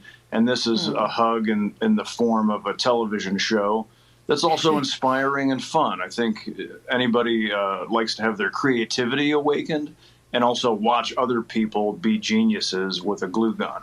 Yeah, Amy, I love it because it's not for meanies. Like, you got to be a nice person. Yeah. Did you set out when you were making the show? Did you say, you know what, let's keep that piece of it out of our competition show? 100%. When we pitched the show to NBC, we were like, there's going to be no tension and no real stakes. Are you guys in? But a lot of glue guns. Yeah. But Amy, I mean, you said, because you came on, I think, when the show launched, and we talked to you, and you were like, I'm not a crafty person. So first of all, have you picked up anything? And second of all, then how did it fit for you? What drew you to it? Well, honestly, the fact that Nick wanted to do it with me was pretty much the reason why I knew it would be such a great show. But I kind of represent the non-maker in this show, the person that's curious and interested about process, which I've always been, but doesn't even know where to start. And so this show is for people who feel like they're really advanced makers, and then people who are just hoping to get in their garage and try something. And so I represent those people. Well, Nick, I know that you're the crafty one, but I love that Amy said the reason that she wanted to do the show because it was with you. But when she called you up initially and said, hey, Nick, will you join me? What did you think? Oh, gosh. Well, it's like if our World Series winning team had broken up and a few years later the ace pitcher called and said, hey, I know we're not playing ball anymore, but do you want to get together? It's an idea for a show. We'll play catch.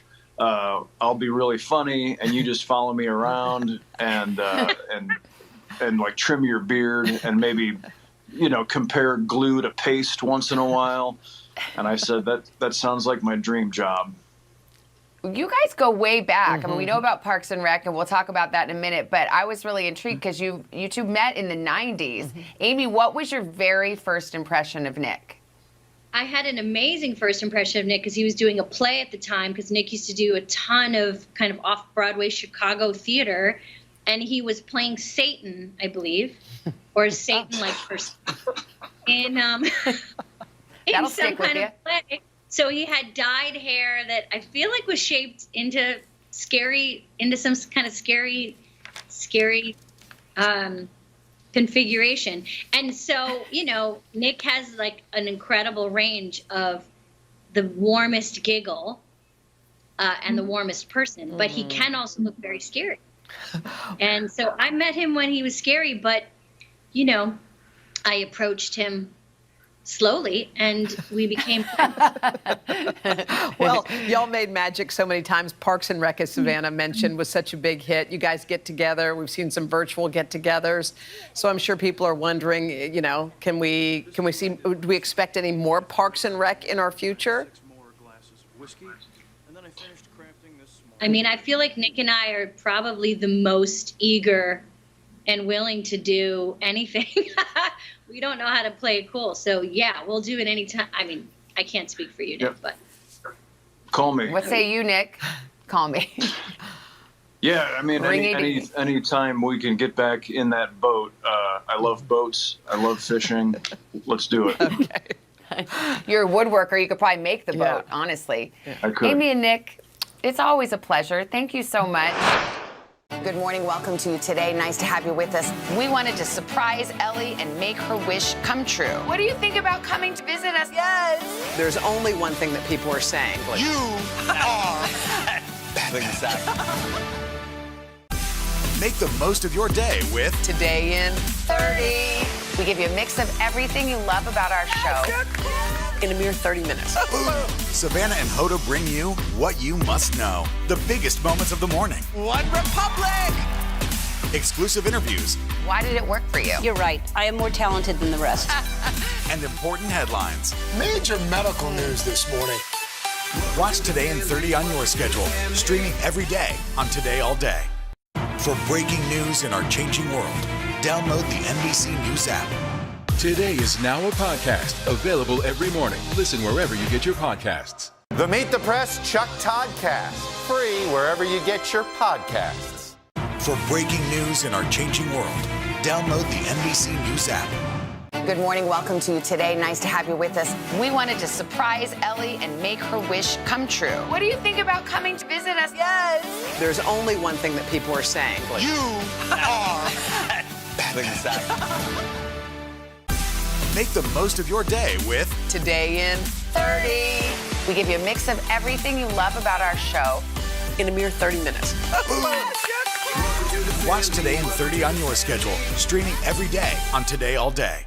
Good morning. Welcome to Today. Nice to have you with us. We wanted to surprise Ellie and make her wish come true. What do you think about coming to visit us? Yes. There's only one thing that people are saying. You are. Today is now a podcast available every morning. Listen wherever you get your podcasts. The Meet the Press Chuck Toddcast, free wherever you get your podcasts.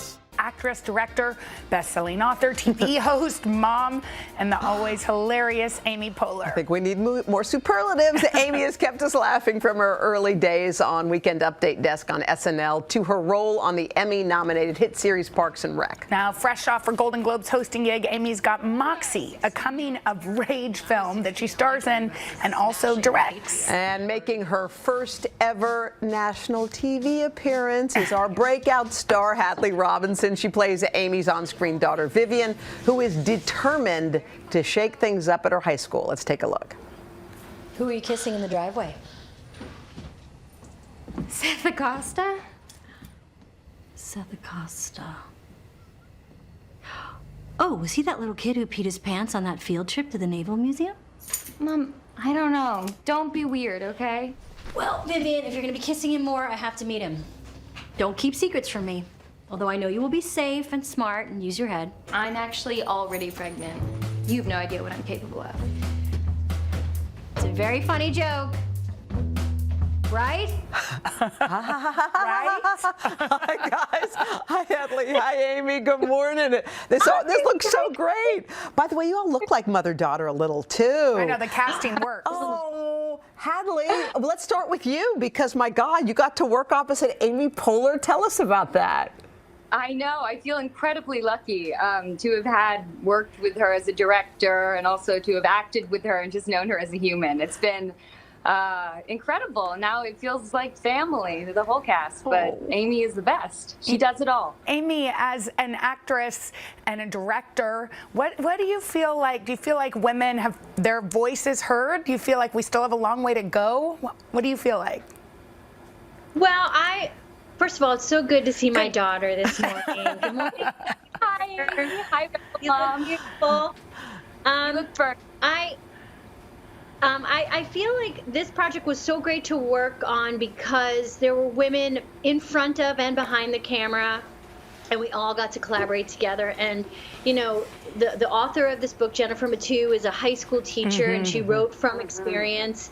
And so, I mean, I work every day, all day with women, so it's my favorite way to work. Amy, it got me thinking about you in high school. So what were your senior superlatives in high school? Were you like the funniest, or what were you? Well, you know, I went to high school in the 80s, and so there was a lot of superlatives that were very inappropriate. Oh, there I am. I'll never get rid of that. We asked that question just to see that picture. I did not win any superlatives. I did come in third runner-up for most casual, which I don't know what casual in dress or in manner, but I didn't win it. I wanted it too much. You really came in for third place for most casual? Yes. That's all I got. Well, look at you now. Hadley, you aren't in high school now. You're older than the character you played. What was it like to get back into that place? I feel like there must have been some nostalgia. Yeah, of course. I was 24 when we shot the movie. And it was fun. It felt like a real high school experience. I think I wish that this had been my high school experience, though, where I really did start a revolution. I'd encourage it.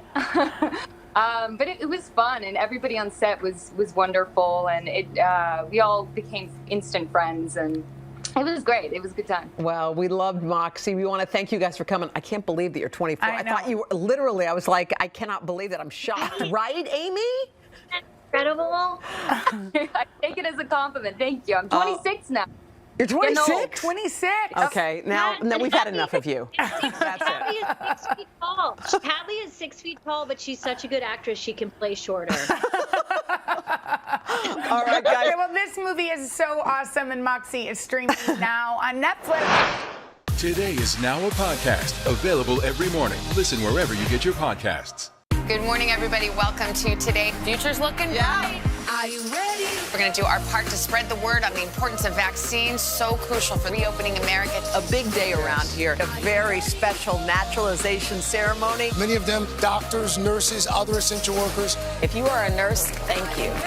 Spring has sprung, guys, and we want to fill this season with some fun and surprises. Yes. This is the face of excitement. Celebrating Earth Day. Let's change the world. Love it! It has been a long year. Yeah, where it's been anything but normal. Well, now there's hope. The COVID vaccines. I know. It's been a little confusing. Like really confusing. So it's more important than ever to make a plan. Visit planyourvaccine.com to find out where and when to get your vaccine. What are you waiting for? Roll up your sleeves and plan your vaccine. Plan your vaccine. Plan your vaccine. For breaking news in our changing world, download the NBC News app. Good morning. Welcome to Today. Nice to have you with us. We wanted to surprise Ellie and make her wish come true. What do you think about coming to visit us? Yes. There's only one thing that people are saying. You are Today is now a podcast available every morning. Listen wherever you get your podcasts. Hoda and I were talking in the break about our most likelies in high school. And our superlatives. So, Jenna, what were you? I was most likely to trip across the stage at graduation, and that was just because I was a klutz. But then later, people like to use it to make it sound like she was a booze bag. I liked the booze. You know, and you showed them. Yeah, you I showed them. I do not like the booze. And Amy, I was jolliest jock, and that was not for skinny girls, okay? Hadley, we want to ask you, but we're afraid you were most popular. Or most beautiful. What Which were one you? was yours? I am flattered, but actually mine is embarrassing. It was most likely to start a cult, which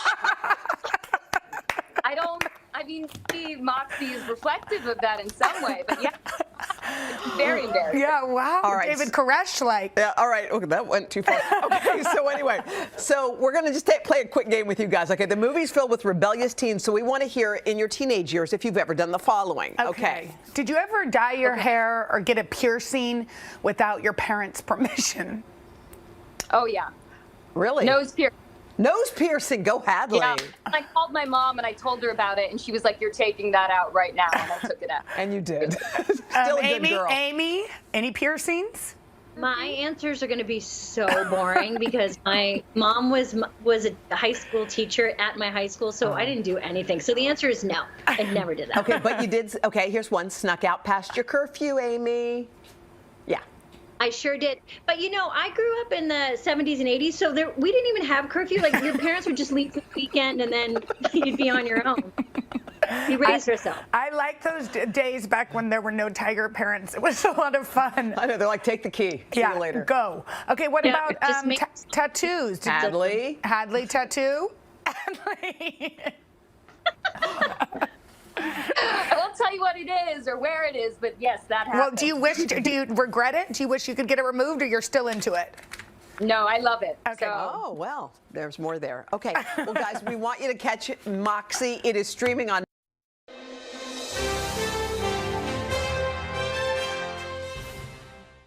Chassie, good morning. Good morning. Always so happy and bright. And we're starting with the blazer because this is a twist on the traditional blazer to help you get back into sort of a new normal with sweats. Absolutely. And a great classic blazer is one of my favorite fashion hacks. You can pair it with absolutely anything in your wardrobe, and it's an instant outfit maker. And guys, this blazer is really, really good. It is the #1 bestseller on Amazon, and here's why shoppers are obsessed with it. First of all, it's got this beautiful tailoring, but it's not too tight and so flattering. Like, it nips in at the waist. It's cut longer, which gives you a little bit more hip coverage. It's got high quality details like lining, and it's got, a little shoulder pad, but it's comfy. The fabric has some give in it. So I just love it. And it comes in all the hot fall it colors, like the bright red and the fuchsias that we are hearing so much about. And of course, the navy and the neutrals. And so affordable. Chassie, I am somebody who loves the athleisure look. I hope it never leaves. Love living in the sweats. Learning a lot. Yeah, but you're saying there's now a new way to kind of elevate your look so you don't look too sloppy? Oh my gosh, talk about elevation. Yes, no one wants to give up on comfy, but look at this little sweat set. You're gonna look great in that, Tom. Right, you're I love blue. fabulous, Tom. And what's so great about it is it comes in a set of 2, and each piece has elevated details. Like the little top has the balloon sleeve, it's got the little jogger pants silhouette, but here's the magic. You see there, when you pair them together, it actually looks like a jumpsuit. So it doesn't even look like you're wearing sweats, but you actually technically are. And it comes in so many great colors. And guys, both pieces under $25. Wow. So That's great. So Tom, you can get a bunch of different colors. Yeah. That'll be fantastic. I like the tie-dye for you. And so we're getting ready to head back to work. Want to bring in something for lunch. What do you got for us? well, have you guys ever seen a more fashion-forward lunchbox? I know. I have not. It's like a mini bowling bag. Yes, which is one of those really big, on-trend, like high-end designer looks. And I love the little top handles. And it's insulated. So the company says it keeps things hot and cold for up to 4 hours. And I've got to say, this is a real upgrade from a paper bag or my son's superhero lunchbox, which I brought to the office a time or two.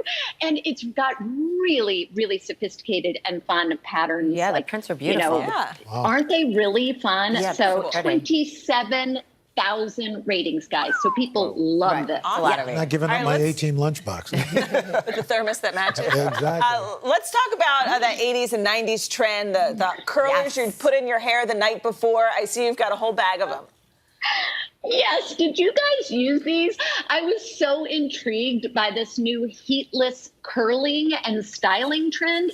And I mean, I am not alone. 30,000 ratings on these. They're so popular. And what they are is they're these little foam curling tubes, and you just take damp hair, you roll it up, and you close it, and you let your curls air dry.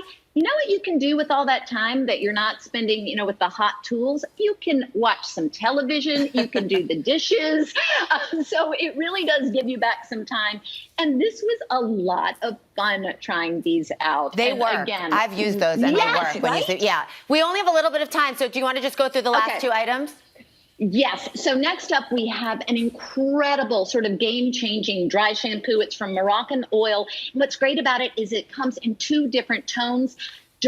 For dark hair and light hair, which is great because, sometimes dry shampoos deposit that sort of chalky substance. Right. So now this is created to try to help solve that problem. And it's from Moroccan Oil, which is a brand people love. It's infused with argan oil. Yeah. Doesn't it? And last but not least, we have a little energy drink for, it's these eye masks that are like a little energy drink for your under eye area. They're called the 24 karat gold eye mask. And listen to what they do. They actually help to depuff your eyes. They help reduce fine lines and wrinkles. They help cool and soothe. And guess what, guys? There's actually a little bit of gold in these, the company says. So they look luxurious. And I was going to tell Chassie, the guys can use these too. They're great in the mornings. Well, you're our golden girl, so thank you for all the picks. And for more, you can see these products. Head to today.com/shop. Thanks, Chassie. And we want to remind you that Amazon has an affiliate relationship with Today. Whenever you buy an Amazon product through our site, Amazon pays Today a small commission on that sale. You'll like those. They they look good. Get those. I feel like I need those right now.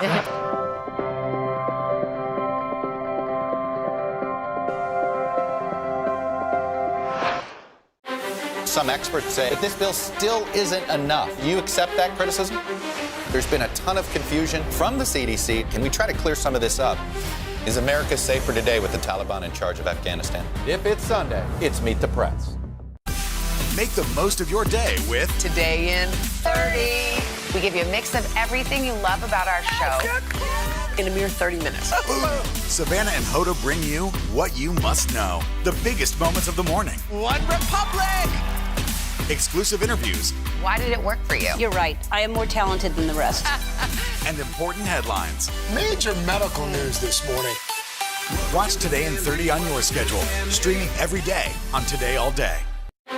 Some experts say that this bill still isn't enough. You accept that criticism? There's been a ton of confusion from the CDC. Can we try to clear some of this up? Is America safer today with the Taliban in charge of Afghanistan? If it's Sunday, it's Meet the Press. Good morning. Welcome to Today. Nice to have you with us. We wanted to surprise Ellie and make her wish come true. What do you think about coming to visit us? Yes. There's only one thing that people are saying. You are. Some experts say that this bill still isn't enough. You accept that criticism? There's been a ton of confusion from the CDC. Can we try to clear some of this up? Is America safer today with the Taliban in charge of Afghanistan? If it's Sunday, it's Meet the Press. Hey, Jill, we've all gotten used to wearing very comfortable clothes around the clock, but it is going to be hard for a lot of us to say goodbye to sweats, T-shirts when the time comes, I think fair to say. Well, the good news is I am not asking you to say goodbye to your Thank sweats. God. I'm just going to show you how to make sweats sexy. It is possible. Our producer Phoebe came over and we did a little tutorial. Take a look.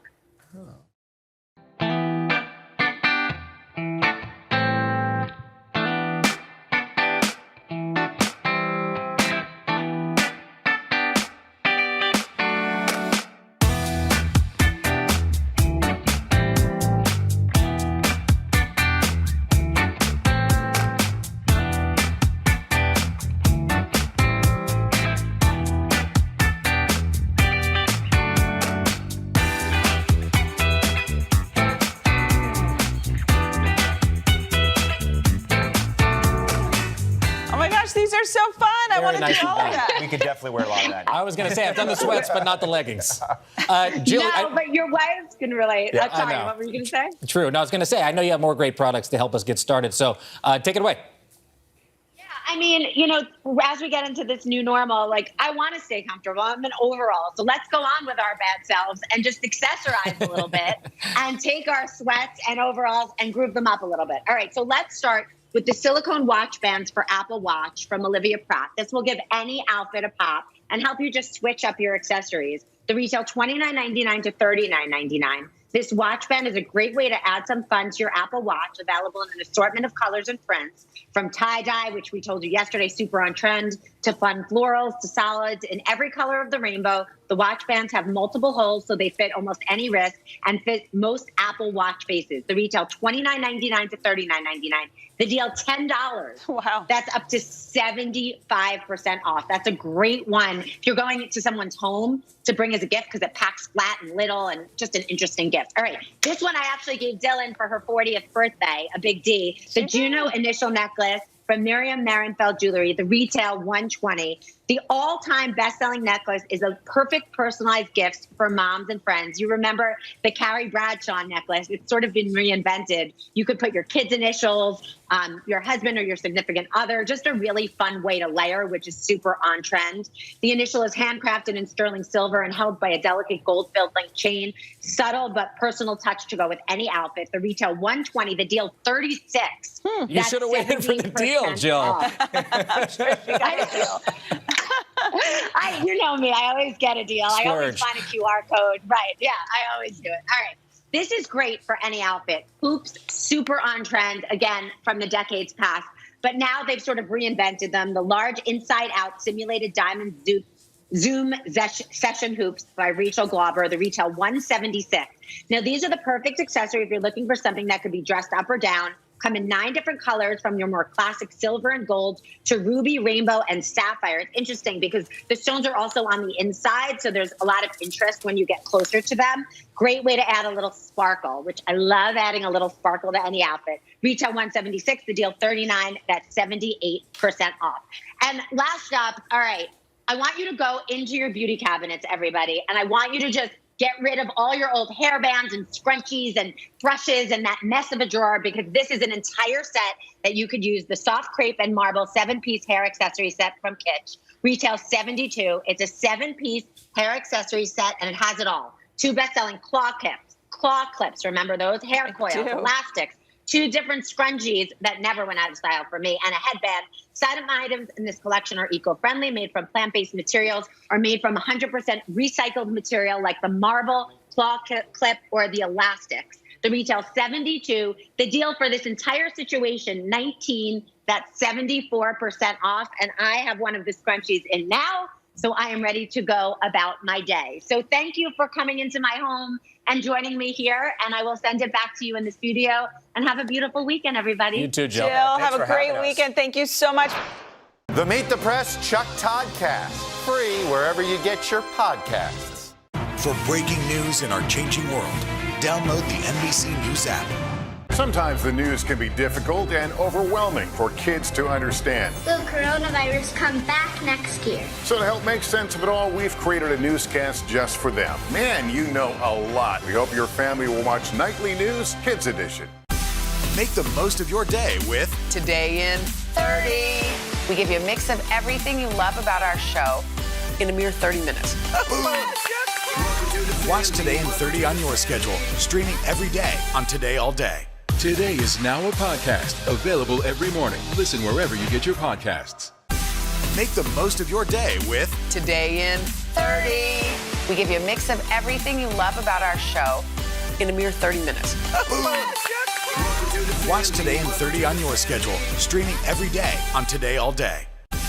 Make the most of your day with Today in 30. We give you a mix of everything you love about our show in a mere 30 minutes. Savannah and Hoda bring you what you must know. The biggest moments of the morning. One Republic! Exclusive interviews. Why did it work for you? You're right. I am more talented than the rest. And important headlines. Major medical news this morning. Watch Today in 30 on your schedule, streaming every day on Today All Day. Good morning. Welcome to Today. Nice to have you with us. We wanted to surprise Ellie and make her wish come true. What do you think about coming to visit us? Yes. There's only one thing that people are saying. You are Some experts say that this bill still isn't enough. Do you accept that criticism? There's been a ton of confusion from the CDC. Can we try to clear some of this up? Is America safer today with the Taliban in charge of Afghanistan? If it's Sunday, it's Meet the Press. We want to help you cut your prep time in half so that you can be out of your door and on your way. And we're here to help us all is lifestyle and beauty expert Ami Desai. Hey, Ami. Hello, ladies. How are you? By the way, if you guys want, oh, bless you. You do these on TV. It never happens, ever. I know. Maybe you're allergic to this makeup. But anyway, if you want to shop with us, you can scan that QR code right there at the bottom of the screen. All right, Ami. Take us through some of these skincare routines, because I think that's the trouble. We spend a lot of time dilly-dallying in front of the mirror. Yes. Exactly. And so what we're looking for are multi-purpose products. And what we're finding a lot of right now is skincare products with, beauty products with skincare benefits. And two things that I'm absolutely loving at the moment are for our face. So one of them, if you enjoy a more lightweight formula, is this one from Iris and Romeo. It's called Best Skin Days. It's a 5-in-1 formula, and it's going to act as a moisturizer, a collagen serum, protection against blue light, and it's also an inclusive range of colors. So if you're mid-tone to deeper skin tones, it works beautifully. If you want something more full coverage, there's this one from L'Oreal. It's an age-perfecting serum, radiant serum right there. It has SPF 50 in it, and it also was made with mature skin in mind, so you are not going to find it settling in fine lines or wrinkles, and it also is budget-friendly. So you knocked it's a out win-win. a good I like that. You knocked out a step. So sunscreen is Exactly. Sunscreen is super important. We've heard the benefits all over and over again. Talk to us about this one. Okay, you can never have enough sunscreen, and I honestly think we don't apply enough of it. So this glow stick from Supergoop is fantastic because it is not only travel friendly, as you can see, it's a roll-on. You're not going to have to worry about any liquid mess. But one thing you can do is you can also apply it over makeup. As you see I'm doing here, it's not going to interfere with it. So it's a great way to reapply our sunscreen throughout the day. It also acts as a beautiful highlight. You can see it just gives like this dewy appearance. I'm actually wearing it right now. Almost everything I'm talking about, I'm wearing right now. It sits beautifully on there, and there's no excuse then to reapply your sunscreen every 2 to 3 hours. I was going to say it could also help us put it on kids quickly. Now we like things we like things that work for lips and cheeks and all kinds of things, and you've got something. Multi-stick. Oh my gosh, so these are stick makeups. I absolutely love these multi-purpose sticks. I have two right here. One is from Live Tinted. It's a small business, and you can see I'm applying this beautiful Kajal-inspired color. It's called Legacy, and you can use it not only to define your eyes, but look at that. I'm applying it on my hairline. I know, any sparse areas. And then this one is from Jouer. It's a beautiful blush and bloom stick. I'm applying it to the cheeks, my lips, my eyes. And then what I love about this too, you can use your fingers. No brushes required. And look at like the beautiful flush you can get from this. And also it makes your makeup bag so much more, less hefty. Okay, awesome. I know, that's quick. That's a great tool. This one we're confused about, the clear mascara. Okay. Oh my gosh, clear mascara. I mean, especially this one, Maybelline Great Lash. It is timeless. It's been around forever. And clear mascara, I love it not only to lengthen my lashes, but also if you have unruly brows, like I have unruly brows, you can use them to keep it in place. And then also pesky flyaways. You know, like sometimes especially me, I am still postpartum. I have all these like little baby hairs growing back. So it's a great way to just clean those.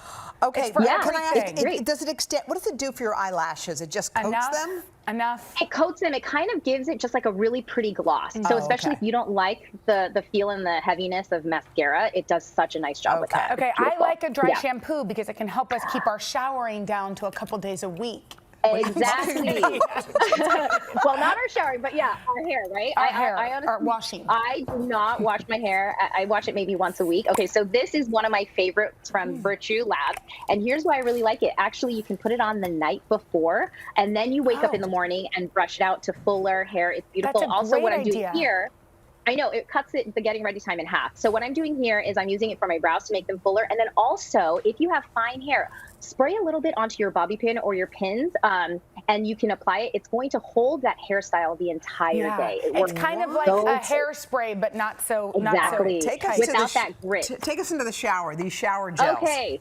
in-shower body lotion. So something that I do, I always skip if I'm running out of time, is putting on moisturizer. And this Olay product is fantastic because you put it on, it's going to hydrate your skin. It's the last step you want to do in your shower, and it's going to keep your skin hydrated throughout the entire day. So you do not need to put on lotion if you don't have time to. It works fantastic. That's a great idea. I put bio oil. Now let's talk about nails. Do we still do these Lee press-ons? I know this isn't Lee. Ladies, the last year or so, press-ons have absolutely made a comeback. I'm wearing them right now. These are from Kiss. They're acrylic nudes. They're beautiful. What I love about them is they take under 10 minutes to do, and they're under $10. I'm not kidding. And here's the beautiful thing is that you see how short mine are? These came like this. So they come in different lengths. They come in different styles. And for me, I need something that's really practical and easy to wear throughout the day, and they will last for about a week. So it's fantastic. That's awesome. Such great Ami, options. thank you, Ami, for these products. Of course, thank you. Thank you. Head to today.com/shop.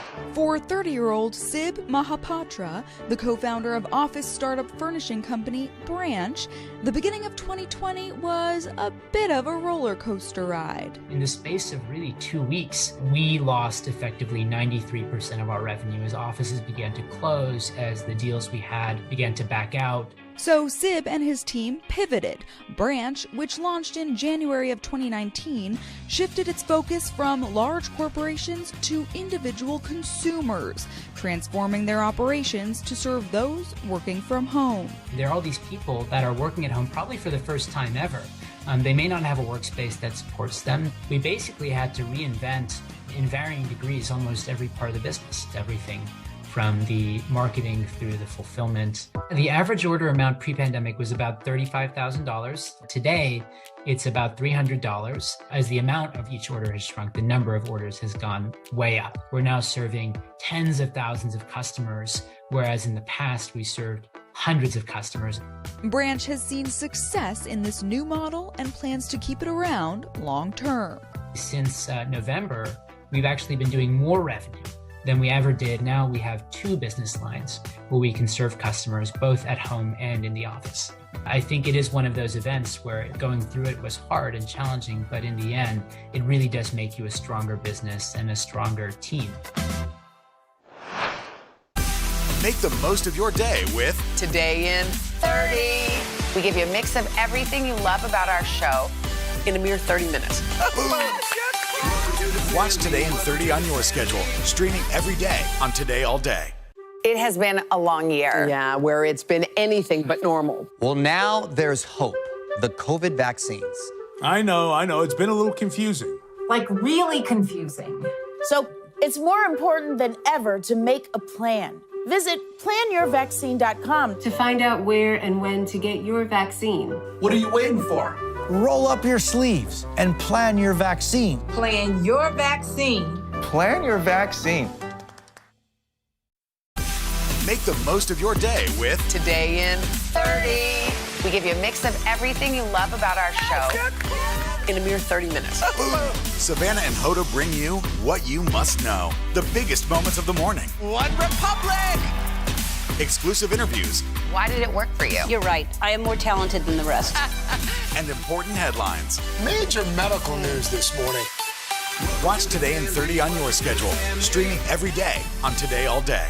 The Meet the Press Chuck Todd Cast, free wherever you get your podcasts. Today is now a podcast, available every morning. Listen wherever you get your podcasts. The Meet the Press Chuck Todd Cast, free wherever you get your podcasts. All right, between FaceTiming, taking online classes, making Zoom calls for work, many of us are living life in a box from here up. So our gadget guy, Steve Greenberg, found some gear to help you get better connected and look your best. Hi, Steve. Hi, Jen and Hoda. So great to be back with you. I've got some terrific gadgets to make the video conferencing and Zooming experience so much better. Now, right here on the table, this is called the gimbal, and it's a robotic camera stand. So as I move, it moves with me.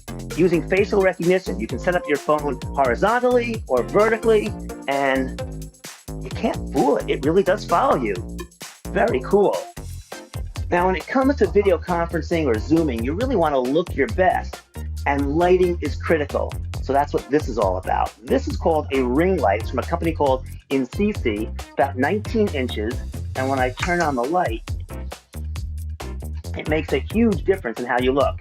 You can then make it less light, more light. You can make it a yellow light, a white light. You really can get it to the way you think you look the best. And it has a little stand right here so you can hold your smartphone or your iPad or any tablet right in the center there like that for your video conferencing. But now the background really doesn't look too good.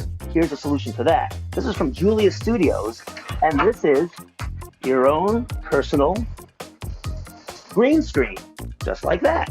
So now with the green screen behind you, you can use virtual backgrounds. You can be in Miami, or you can be in New York City, or you can be on a deserted beach. It's up to you. And really look good with a really cool background. And you don't have to clean up your house, which is another advantage. So this and this really help taking your video conferencing to the next level. Now you can't do a good video conference call or a Zoom without good Wi-Fi. And if your router or modem in the living room and you do your work in the kitchen or up in the second bedroom, you're gonna need something like this. This is D-Link's DAP1955 Wi-Fi range extender. You plug this in near the area where the signal is weak and it boosts up the signal. This is a must-have.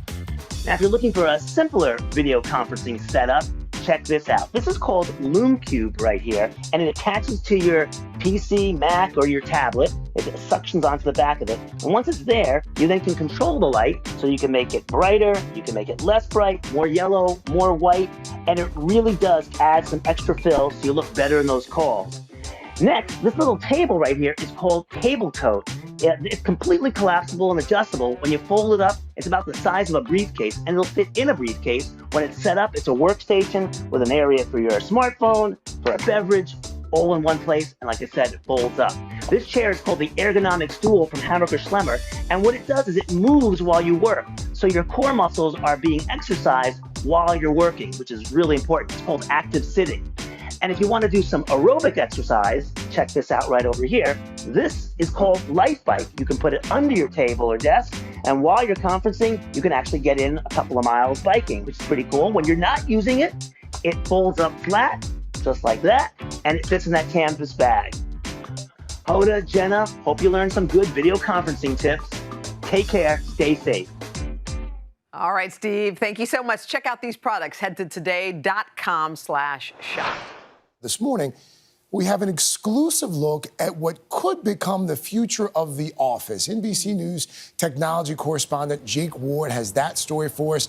This looks really cool, Jake. Good morning, Craig. That's right. You know, some tech companies like Twitter will allow employees to work from home forever, while Facebook says it will bring 10% of its Bay Area workforce back next week. But we got an exclusive look inside Google, which just announced that 60% of its people will work from home and from the office. Now, they are building prototype environments like this one. It looks, you know, like camp, right? But it's actually an office. And now the question is, how do you satisfy everyone and keep them all connected no matter where or how they're working? What will work look like after the pandemic? A Harvard Business School study found that 4 out of 5 employees do not want to go back to the office full time. Now, businesses across the country are trying to figure out the post-pandemic workplace. Google says most employees will work from both home and an office. The company now has to invent something new. And so what we're really looking to now is a third thing. So it's not just open office, it's not just enclosed office. It's actually a flexible hybrid between the two. Michelle Kaufman's team created a new model. Google employees will get a menu of options rather than the same daily desk. The philosophy here is keep it light and ready to change, like making rooms quickly out of inexpensive building blocks. So things like these panels that we call pixels, Yeah. they're like Lego pieces. By Monday, you could have these set up to accommodate a whole new group. Exactly. They're building plumbing and electrical into the Lego pieces. A kitchen remodel at home is months of work. So this kitchen takes 2 people, 2 days to put together. Nothing is off the table. Google's trying inflatable room dividers, even a campground concept for working outside in the summer. And Kaufman says none of this is permanent. Did it work well for the remote participants? Did it work well for the people who are together physically? One of the hardest problems, trying to keep remote workers from fading into the background. Here, you can't ignore these people. Exactly, exactly. Where they all have the same level of presence in the room. The cameras are set up that even in their experience of joining remotely, they're able to also see everyone equally. It takes a team of people. I interviewed Javier Soltero this way. You have to find a way to create the places, even if they're digital ones, where people can feel like they're present and are able to collaborate. And if some of the best paid, most valuable employees in the world say that they don't want to come in, well, what do you do? So you have this task of having to figure out a way to create other spaces, physical and virtual, where more of that interaction can take place, even the unstructured kind, so that you can capture as much of that sense of connection across people as possible. If I own a small business and I'm looking to learn from what you've built here, what do you think I could do without the hundreds of millions at Google's disposal? Hopefully those key concepts are actually scalable for every company. No matter how much money they have, no matter how many people. Exactly, exactly. Like some of these things are not about spending money. They're just about thinking about things differently and getting more out of less in a way that also actually benefits the people who are working there. Now, Google says it will study what its workers reserve for themselves to sort out what's needed. Now, the early indications are that most workers need a place to focus and then a place to, move the walls out and hang out with other people. And so, with the economy rearranging itself so fast, thanks to the pandemic, you guys, the office of the future looks like it could be this endlessly changing mix of screens and tents and solar panels. You guys? Wow. That is fascinating. I like the idea, though, of going in at night and moving people's offices around. You were back. And they show up the next day, they're like, oh, where'd that go? Where's my square? Jake Ward, that was a fantastic. These are places we may not be able to visit for a while. Come with us as we take you there, into our incredible world. Woo!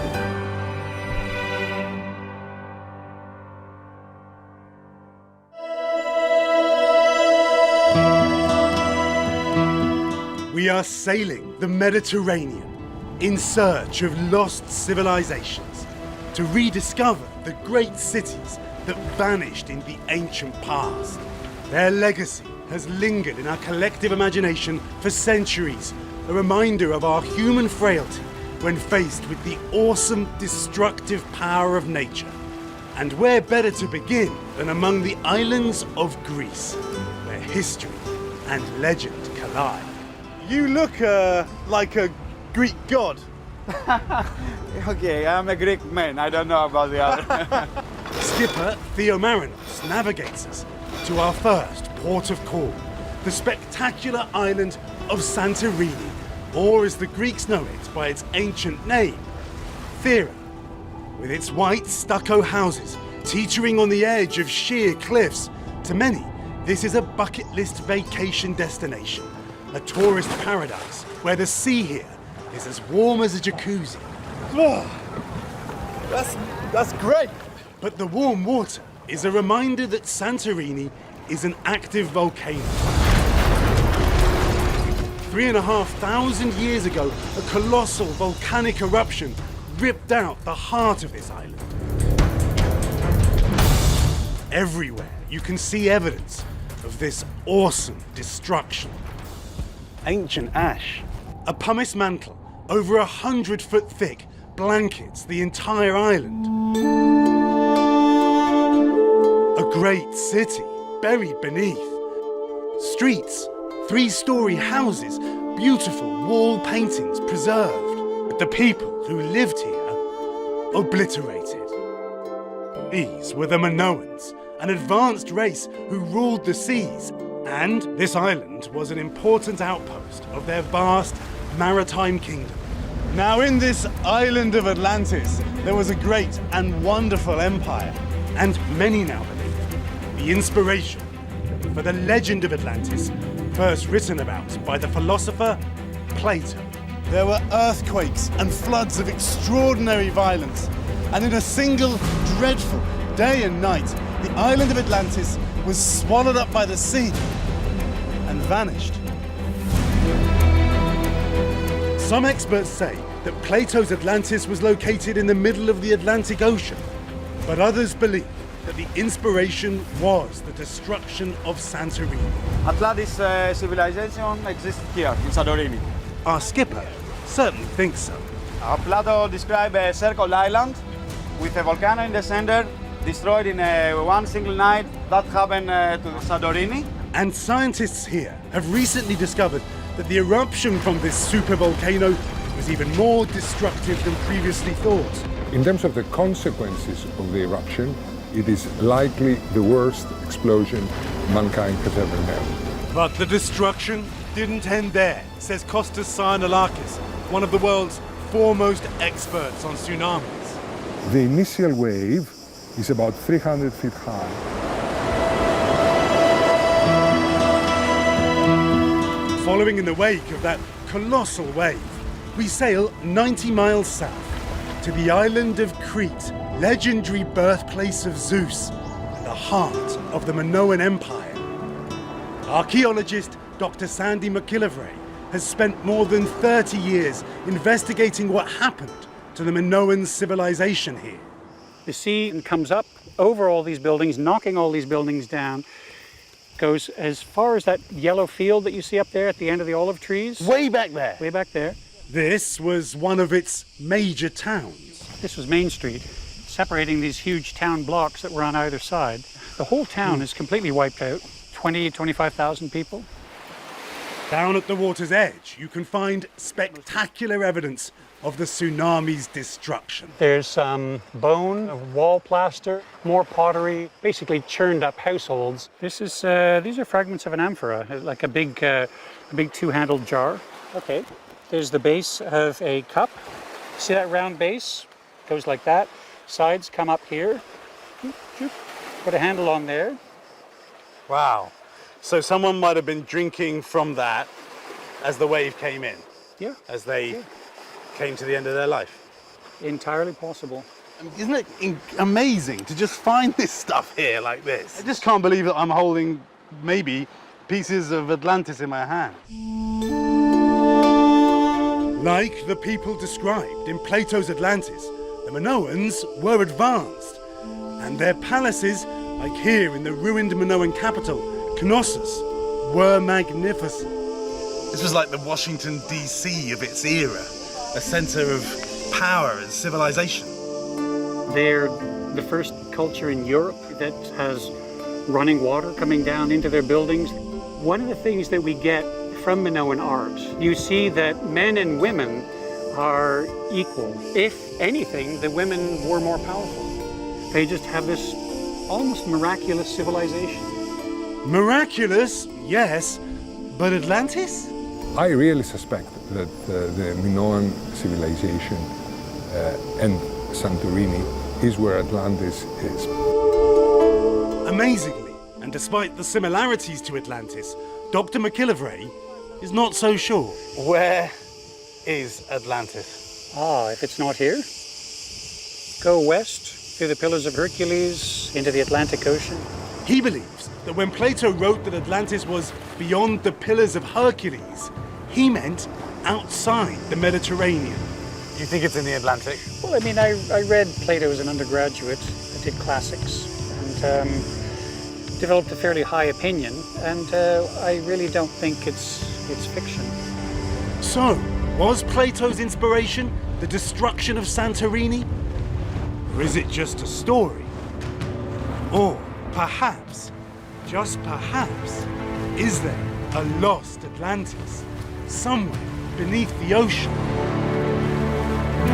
Next, we travel west, across the Mediterranean, to another lost city.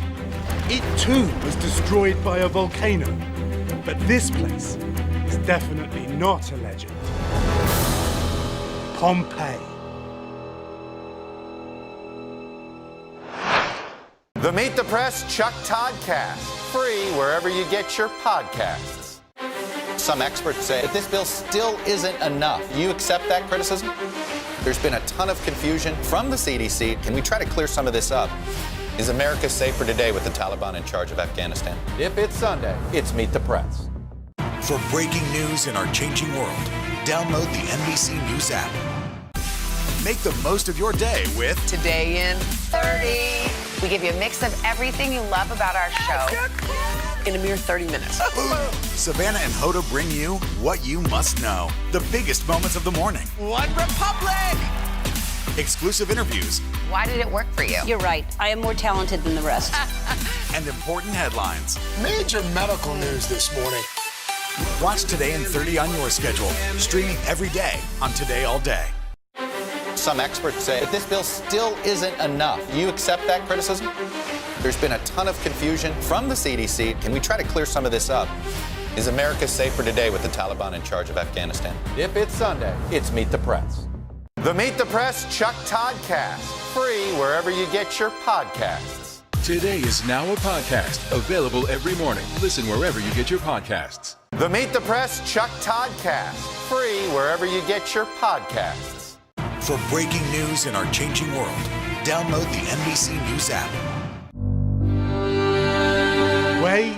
Way back into history, over thousands of years, all over the Mediterranean, great civilizations have risen and fallen. Some were known to historians, but others were lost to time. Troy in Turkey, like Atlantis, was thought to be a fiction until an archaeologist who believed the story was based on fact began excavating this hill and found it. When a Swiss explorer disguised as an Arab traveler entered this canyon, he rediscovered the secret hidden city of Petra. One of the most exciting finds ever. As recently as 20 years ago, divers off the coast of Egypt found the ruins of an Egyptian city that had been swallowed by the sea. And these incredible structures on the islands of Malta are more than 5,500 years old, more ancient than Stonehenge and the pyramids. But the most celebrated of all lost cities lies on the west coast of Italy, in the shadow of the volcano Vesuvius. At 12 noon, disaster struck. A massive explosion of molten rock flying into the air like a pine tree, one witness said. The volcano ejecting thousands of tons of material per second. It fell here upon the horrified people of Pompeii. Pumice and burning ash raining down on this city. It must have seemed like the end of the world. Pompeii and its sister city, Herculaneum, were utterly destroyed. Their people buried beneath an avalanche of ash. Everything was covered with this ash. 2,000 years later, Chief Archaeologist Massimo Asana and his team are digging out this vast and previously unexplored section of Pompeii. Archaeology used to be about patience and painstaking digging by hand. It still is, but now scientists are also using 21st century technology to solve Pompeii's first century secrets. We are in the era of digitalization, laser scanning, 3D reconstruction, and of course also drone. Questa è l'area del giardino. The excavated city offers a fascinating glimpse into the Roman world. We are here discovering houses so well preserved. A snapshot of life 2,000 years ago. Incredible way to touch the past and the daily life of the Pompeian in the 1st century AD. To the basics of life. It's a bread. Bread?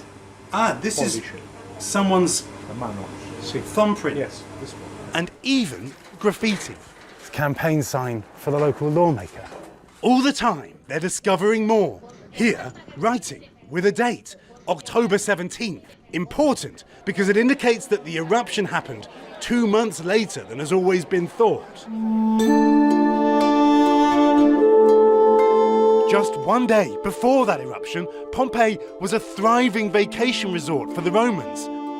There was an amphitheatre for gladiatorial combat, and street after street of grand houses with beautiful gardens. Inside these palatial homes, the walls are covered with brightly coloured paintings depicting a luxurious existence of leisure and pleasure. What a life these folks had. But for many, a terrible death.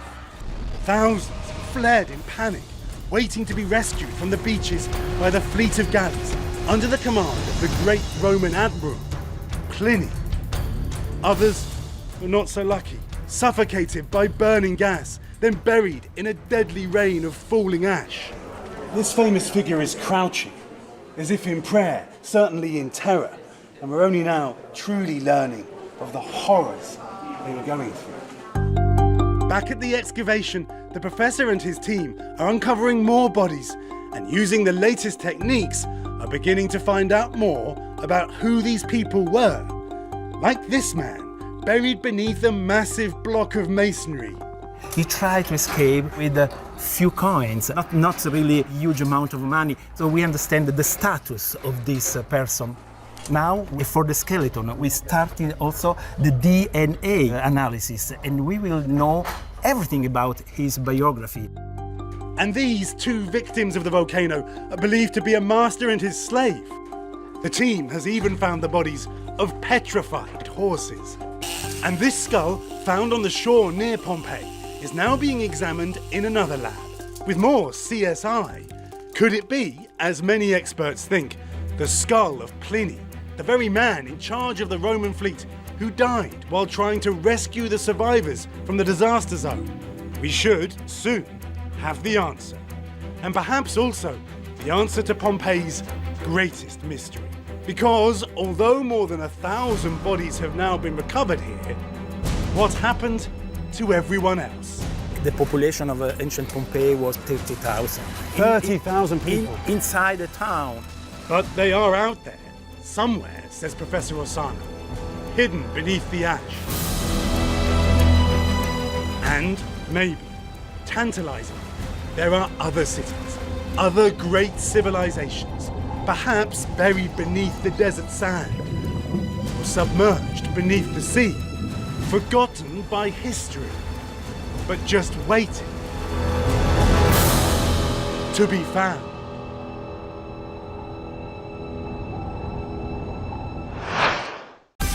Make the most of your day with Today in 30. We give you a mix of everything you love about our show in a mere 30 minutes. Watch Today in 30 on your schedule, streaming every day on Today All Day. Sometimes the news can be difficult and overwhelming for kids to understand. Will coronavirus come back next year? So to help make sense of it all, we've created a newscast just for them. Man, you know a lot. We hope your family will watch Nightly News Kids Edition. For breaking news in our changing world, download the NBC News app. Make the most of your day with Today in 30. We give you a mix of everything you love about our show in a mere 30 minutes. Savannah and Hoda bring you what you must know. The biggest moments of the morning. One Republic! Exclusive interviews. Why did it work for you? You're right. I am more talented than the rest. And important headlines. Major medical news this morning. Watch Today in 30 on your schedule, streaming every day on Today All Day. Today is now a podcast, available every morning. Listen wherever you get your podcasts. Good morning. Welcome to Today. Nice to have you with us. We wanted to surprise Ellie and make her wish come true. What do you think about coming to visit us? Yes. There's only one thing that people are saying. You are Make the most of your day with Today in 30. We give you a mix of everything you love about our show in a mere 30 minutes. Savannah and Hoda bring you what you must know. The biggest moments of the morning. One Republic! Exclusive interviews. Why did it work for you? You're right. I am more talented than the rest. And important headlines. Major medical news this morning. Watch Today in 30 on your schedule, streaming every day on Today All Day. Today is now a podcast, available every morning. Listen wherever you get your podcasts. These are places we may not be able to visit for a while. Come with us as we take you there, into our incredible world.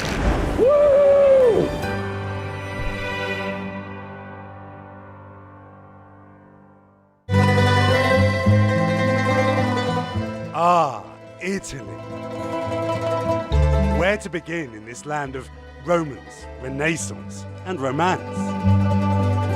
How about the place where quarantine was invented 600 years ago? If you're going to lock down, where better than in the most beautiful city in the world, Venice. A labyrinth of winding canals, famed for its glorious art and architecture, the birthplace of a billion romances. Casanova once lived here. George Clooney got married here. And so did American Marie Ohanessian, who met her gondolier husband Roberto in Venice. I'll give you a year, 1985, and got married 2 years later. I was here on vacation. 30 years of marriage, my friend. Yeah, it'll be 31. 31? Yes. How's it going? I'm a lucky guy, huh? There is a famous Venetian tradition that says, if you kiss while passing under a bridge, you and your lover remain in love forever. In recent years, Venice discovered that its beauty can be a double-edged sword. The people who truly love it, lost in a sea of selfie-taking tourists. We all got the selfie that we can leave now, but you don't even realize where you are. So Venice needs to be understood and needs to be savored.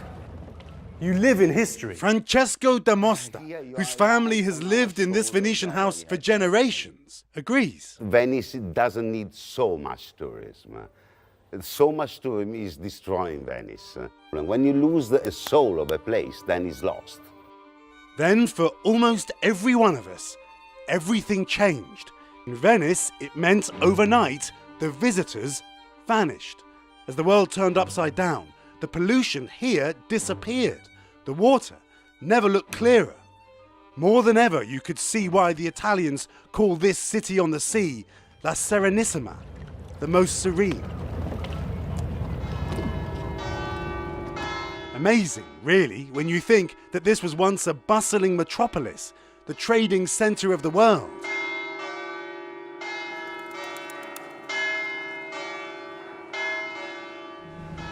And by truly exploring this enchanted city, you can find that history around every corner. The family that lived here at the Palazzo Pisani were modern-day billionaires, merchants of Venice. Hello. Now it's cared for by Giovanni Gio. I can't believe this was someone's home. Of course it was, absolutely. It's been a home of the Pisani family for over 4 centuries. Imagine the history this home has seen, the highs and lows, and survived it all. Just about. 200 rooms and 400 windows. I know that because we have to fix it every year. That's a lot of windows to repair. Within the walls of the palazzo, there's a trail of secrets. There are Masonic symbols everywhere. There are many secret passages everywhere. This palazzo is full of hidden staircases which goes up and down. This way, it takes exactly to the Mason temple. This is the Sala d'Oro, the golden room, and once it was totally covered with gold. As you can see on the wall, there's a little trace of the gold. Wow, and on the ceiling. And on the ceiling, of course, yes. The family fortune lost in gambling debts. This building is now a music center. For this grand house, just another chapter in its long history. Perhaps that's the story of Venice. It has endured. Like its grandest gondolas, these elaborately detailed boats, hidden away for most of the year, they are relics of the past. But in Venice, gondolas are still transporting people around this floating citadel, as they have done for 1,000 years. And maybe there's something about that history that might help us in these times of trouble.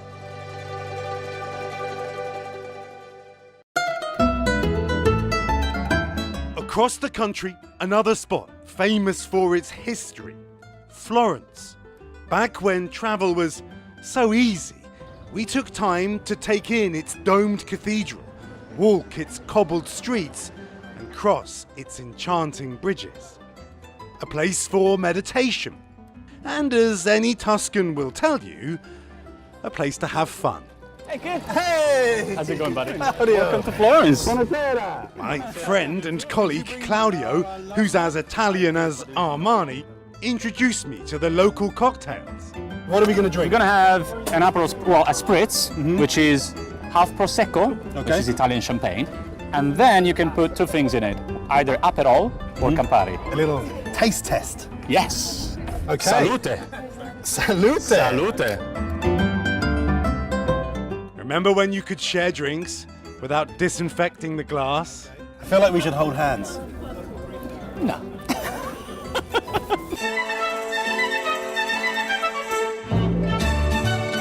Within Florence's medieval walls lived many celebrated characters of the Renaissance. Who has walked on these streets? Michelangelo. Galileo. Da Vinci. Da Vinci? And now us. What a fall from grace. Let's get back to some historic drinking. Why not? This is a 17th century statue of a wild boar. Yeah. And right. if you catch the nose, yes, it will bring you good luck. Okay. I'll give you a coin. Put the coin in the mouth. Okay. Let it drop. No luck. What because happened? it needs to go through the grates. Oh, yes! Yeah, I love it. Avere più ghiaccio. Can I have more ice in my drink? That's it. We should eat something, right? Yeah. Florence's answer to the hot dog. This is for you. Is that for me? All right. Yeah. Wow. So. Oh, you're eating it too? Well, that's of course. reassuring. You know, have a go. Okay. So, what is it? What is it? It's meat. This is called lampredotto. Lampredotto, okay. It's the lining of a cow's stomach. It's kind of tripe, but worse. That's what I just ate. I need to drink to forget. This is called the Negroni. Okay. Very famous in Italy. It was invented in Florence. Yes. It's called the Negroni because it was invented by a count. Wow, Called a count. Camillo Negroni. Yes. How does it taste? It's pretty good. I like it. I like it. I'm proud of you. I'm proud of you. I love you. You're the best. No, you're the best. After all that excitement, it's time to slow down. In Italy, that means heading south. For breaking news in our changing world, download the NBC News app. Make the most of your day with Today in 30. We give you a mix of everything you love about our show in a mere 30 minutes. Watch Today in 30 on your schedule, streaming every day on Today All Day. The Meet the Press Chuck Toddcast, free wherever you get your podcasts. Make the most of your day with Today in 30. We give you a mix of everything you love about our show in a mere 30 minutes. Savannah and Hoda bring you what you must know. The biggest moments of the morning. One Republic! Exclusive interviews. Why did it work for you? You're right. I am more talented than the rest. And important headlines. Major medical news this morning. Watch Today in 30 on your schedule, streaming every day on Today All Day. Good morning. Welcome to Today. Nice to have you with us. We wanted to surprise Ellie and make her wish come true. What do you think about coming to visit us? Yes. There's only one thing that people are saying. You are Make the most of your day with Today in 30. We give you a mix of everything you love about our show in a mere 30 minutes. Watch Today in 30 on your schedule, streaming every day on Today All Day. The Meet the Press Chuck Toddcast, free wherever you get your podcasts. In the region of Campania, high on a hilltop, is this picturesque Italian town of old houses and narrow streets. Very narrow streets. We've traveled to sun-bleached southern Italy, where the pace of life is slower.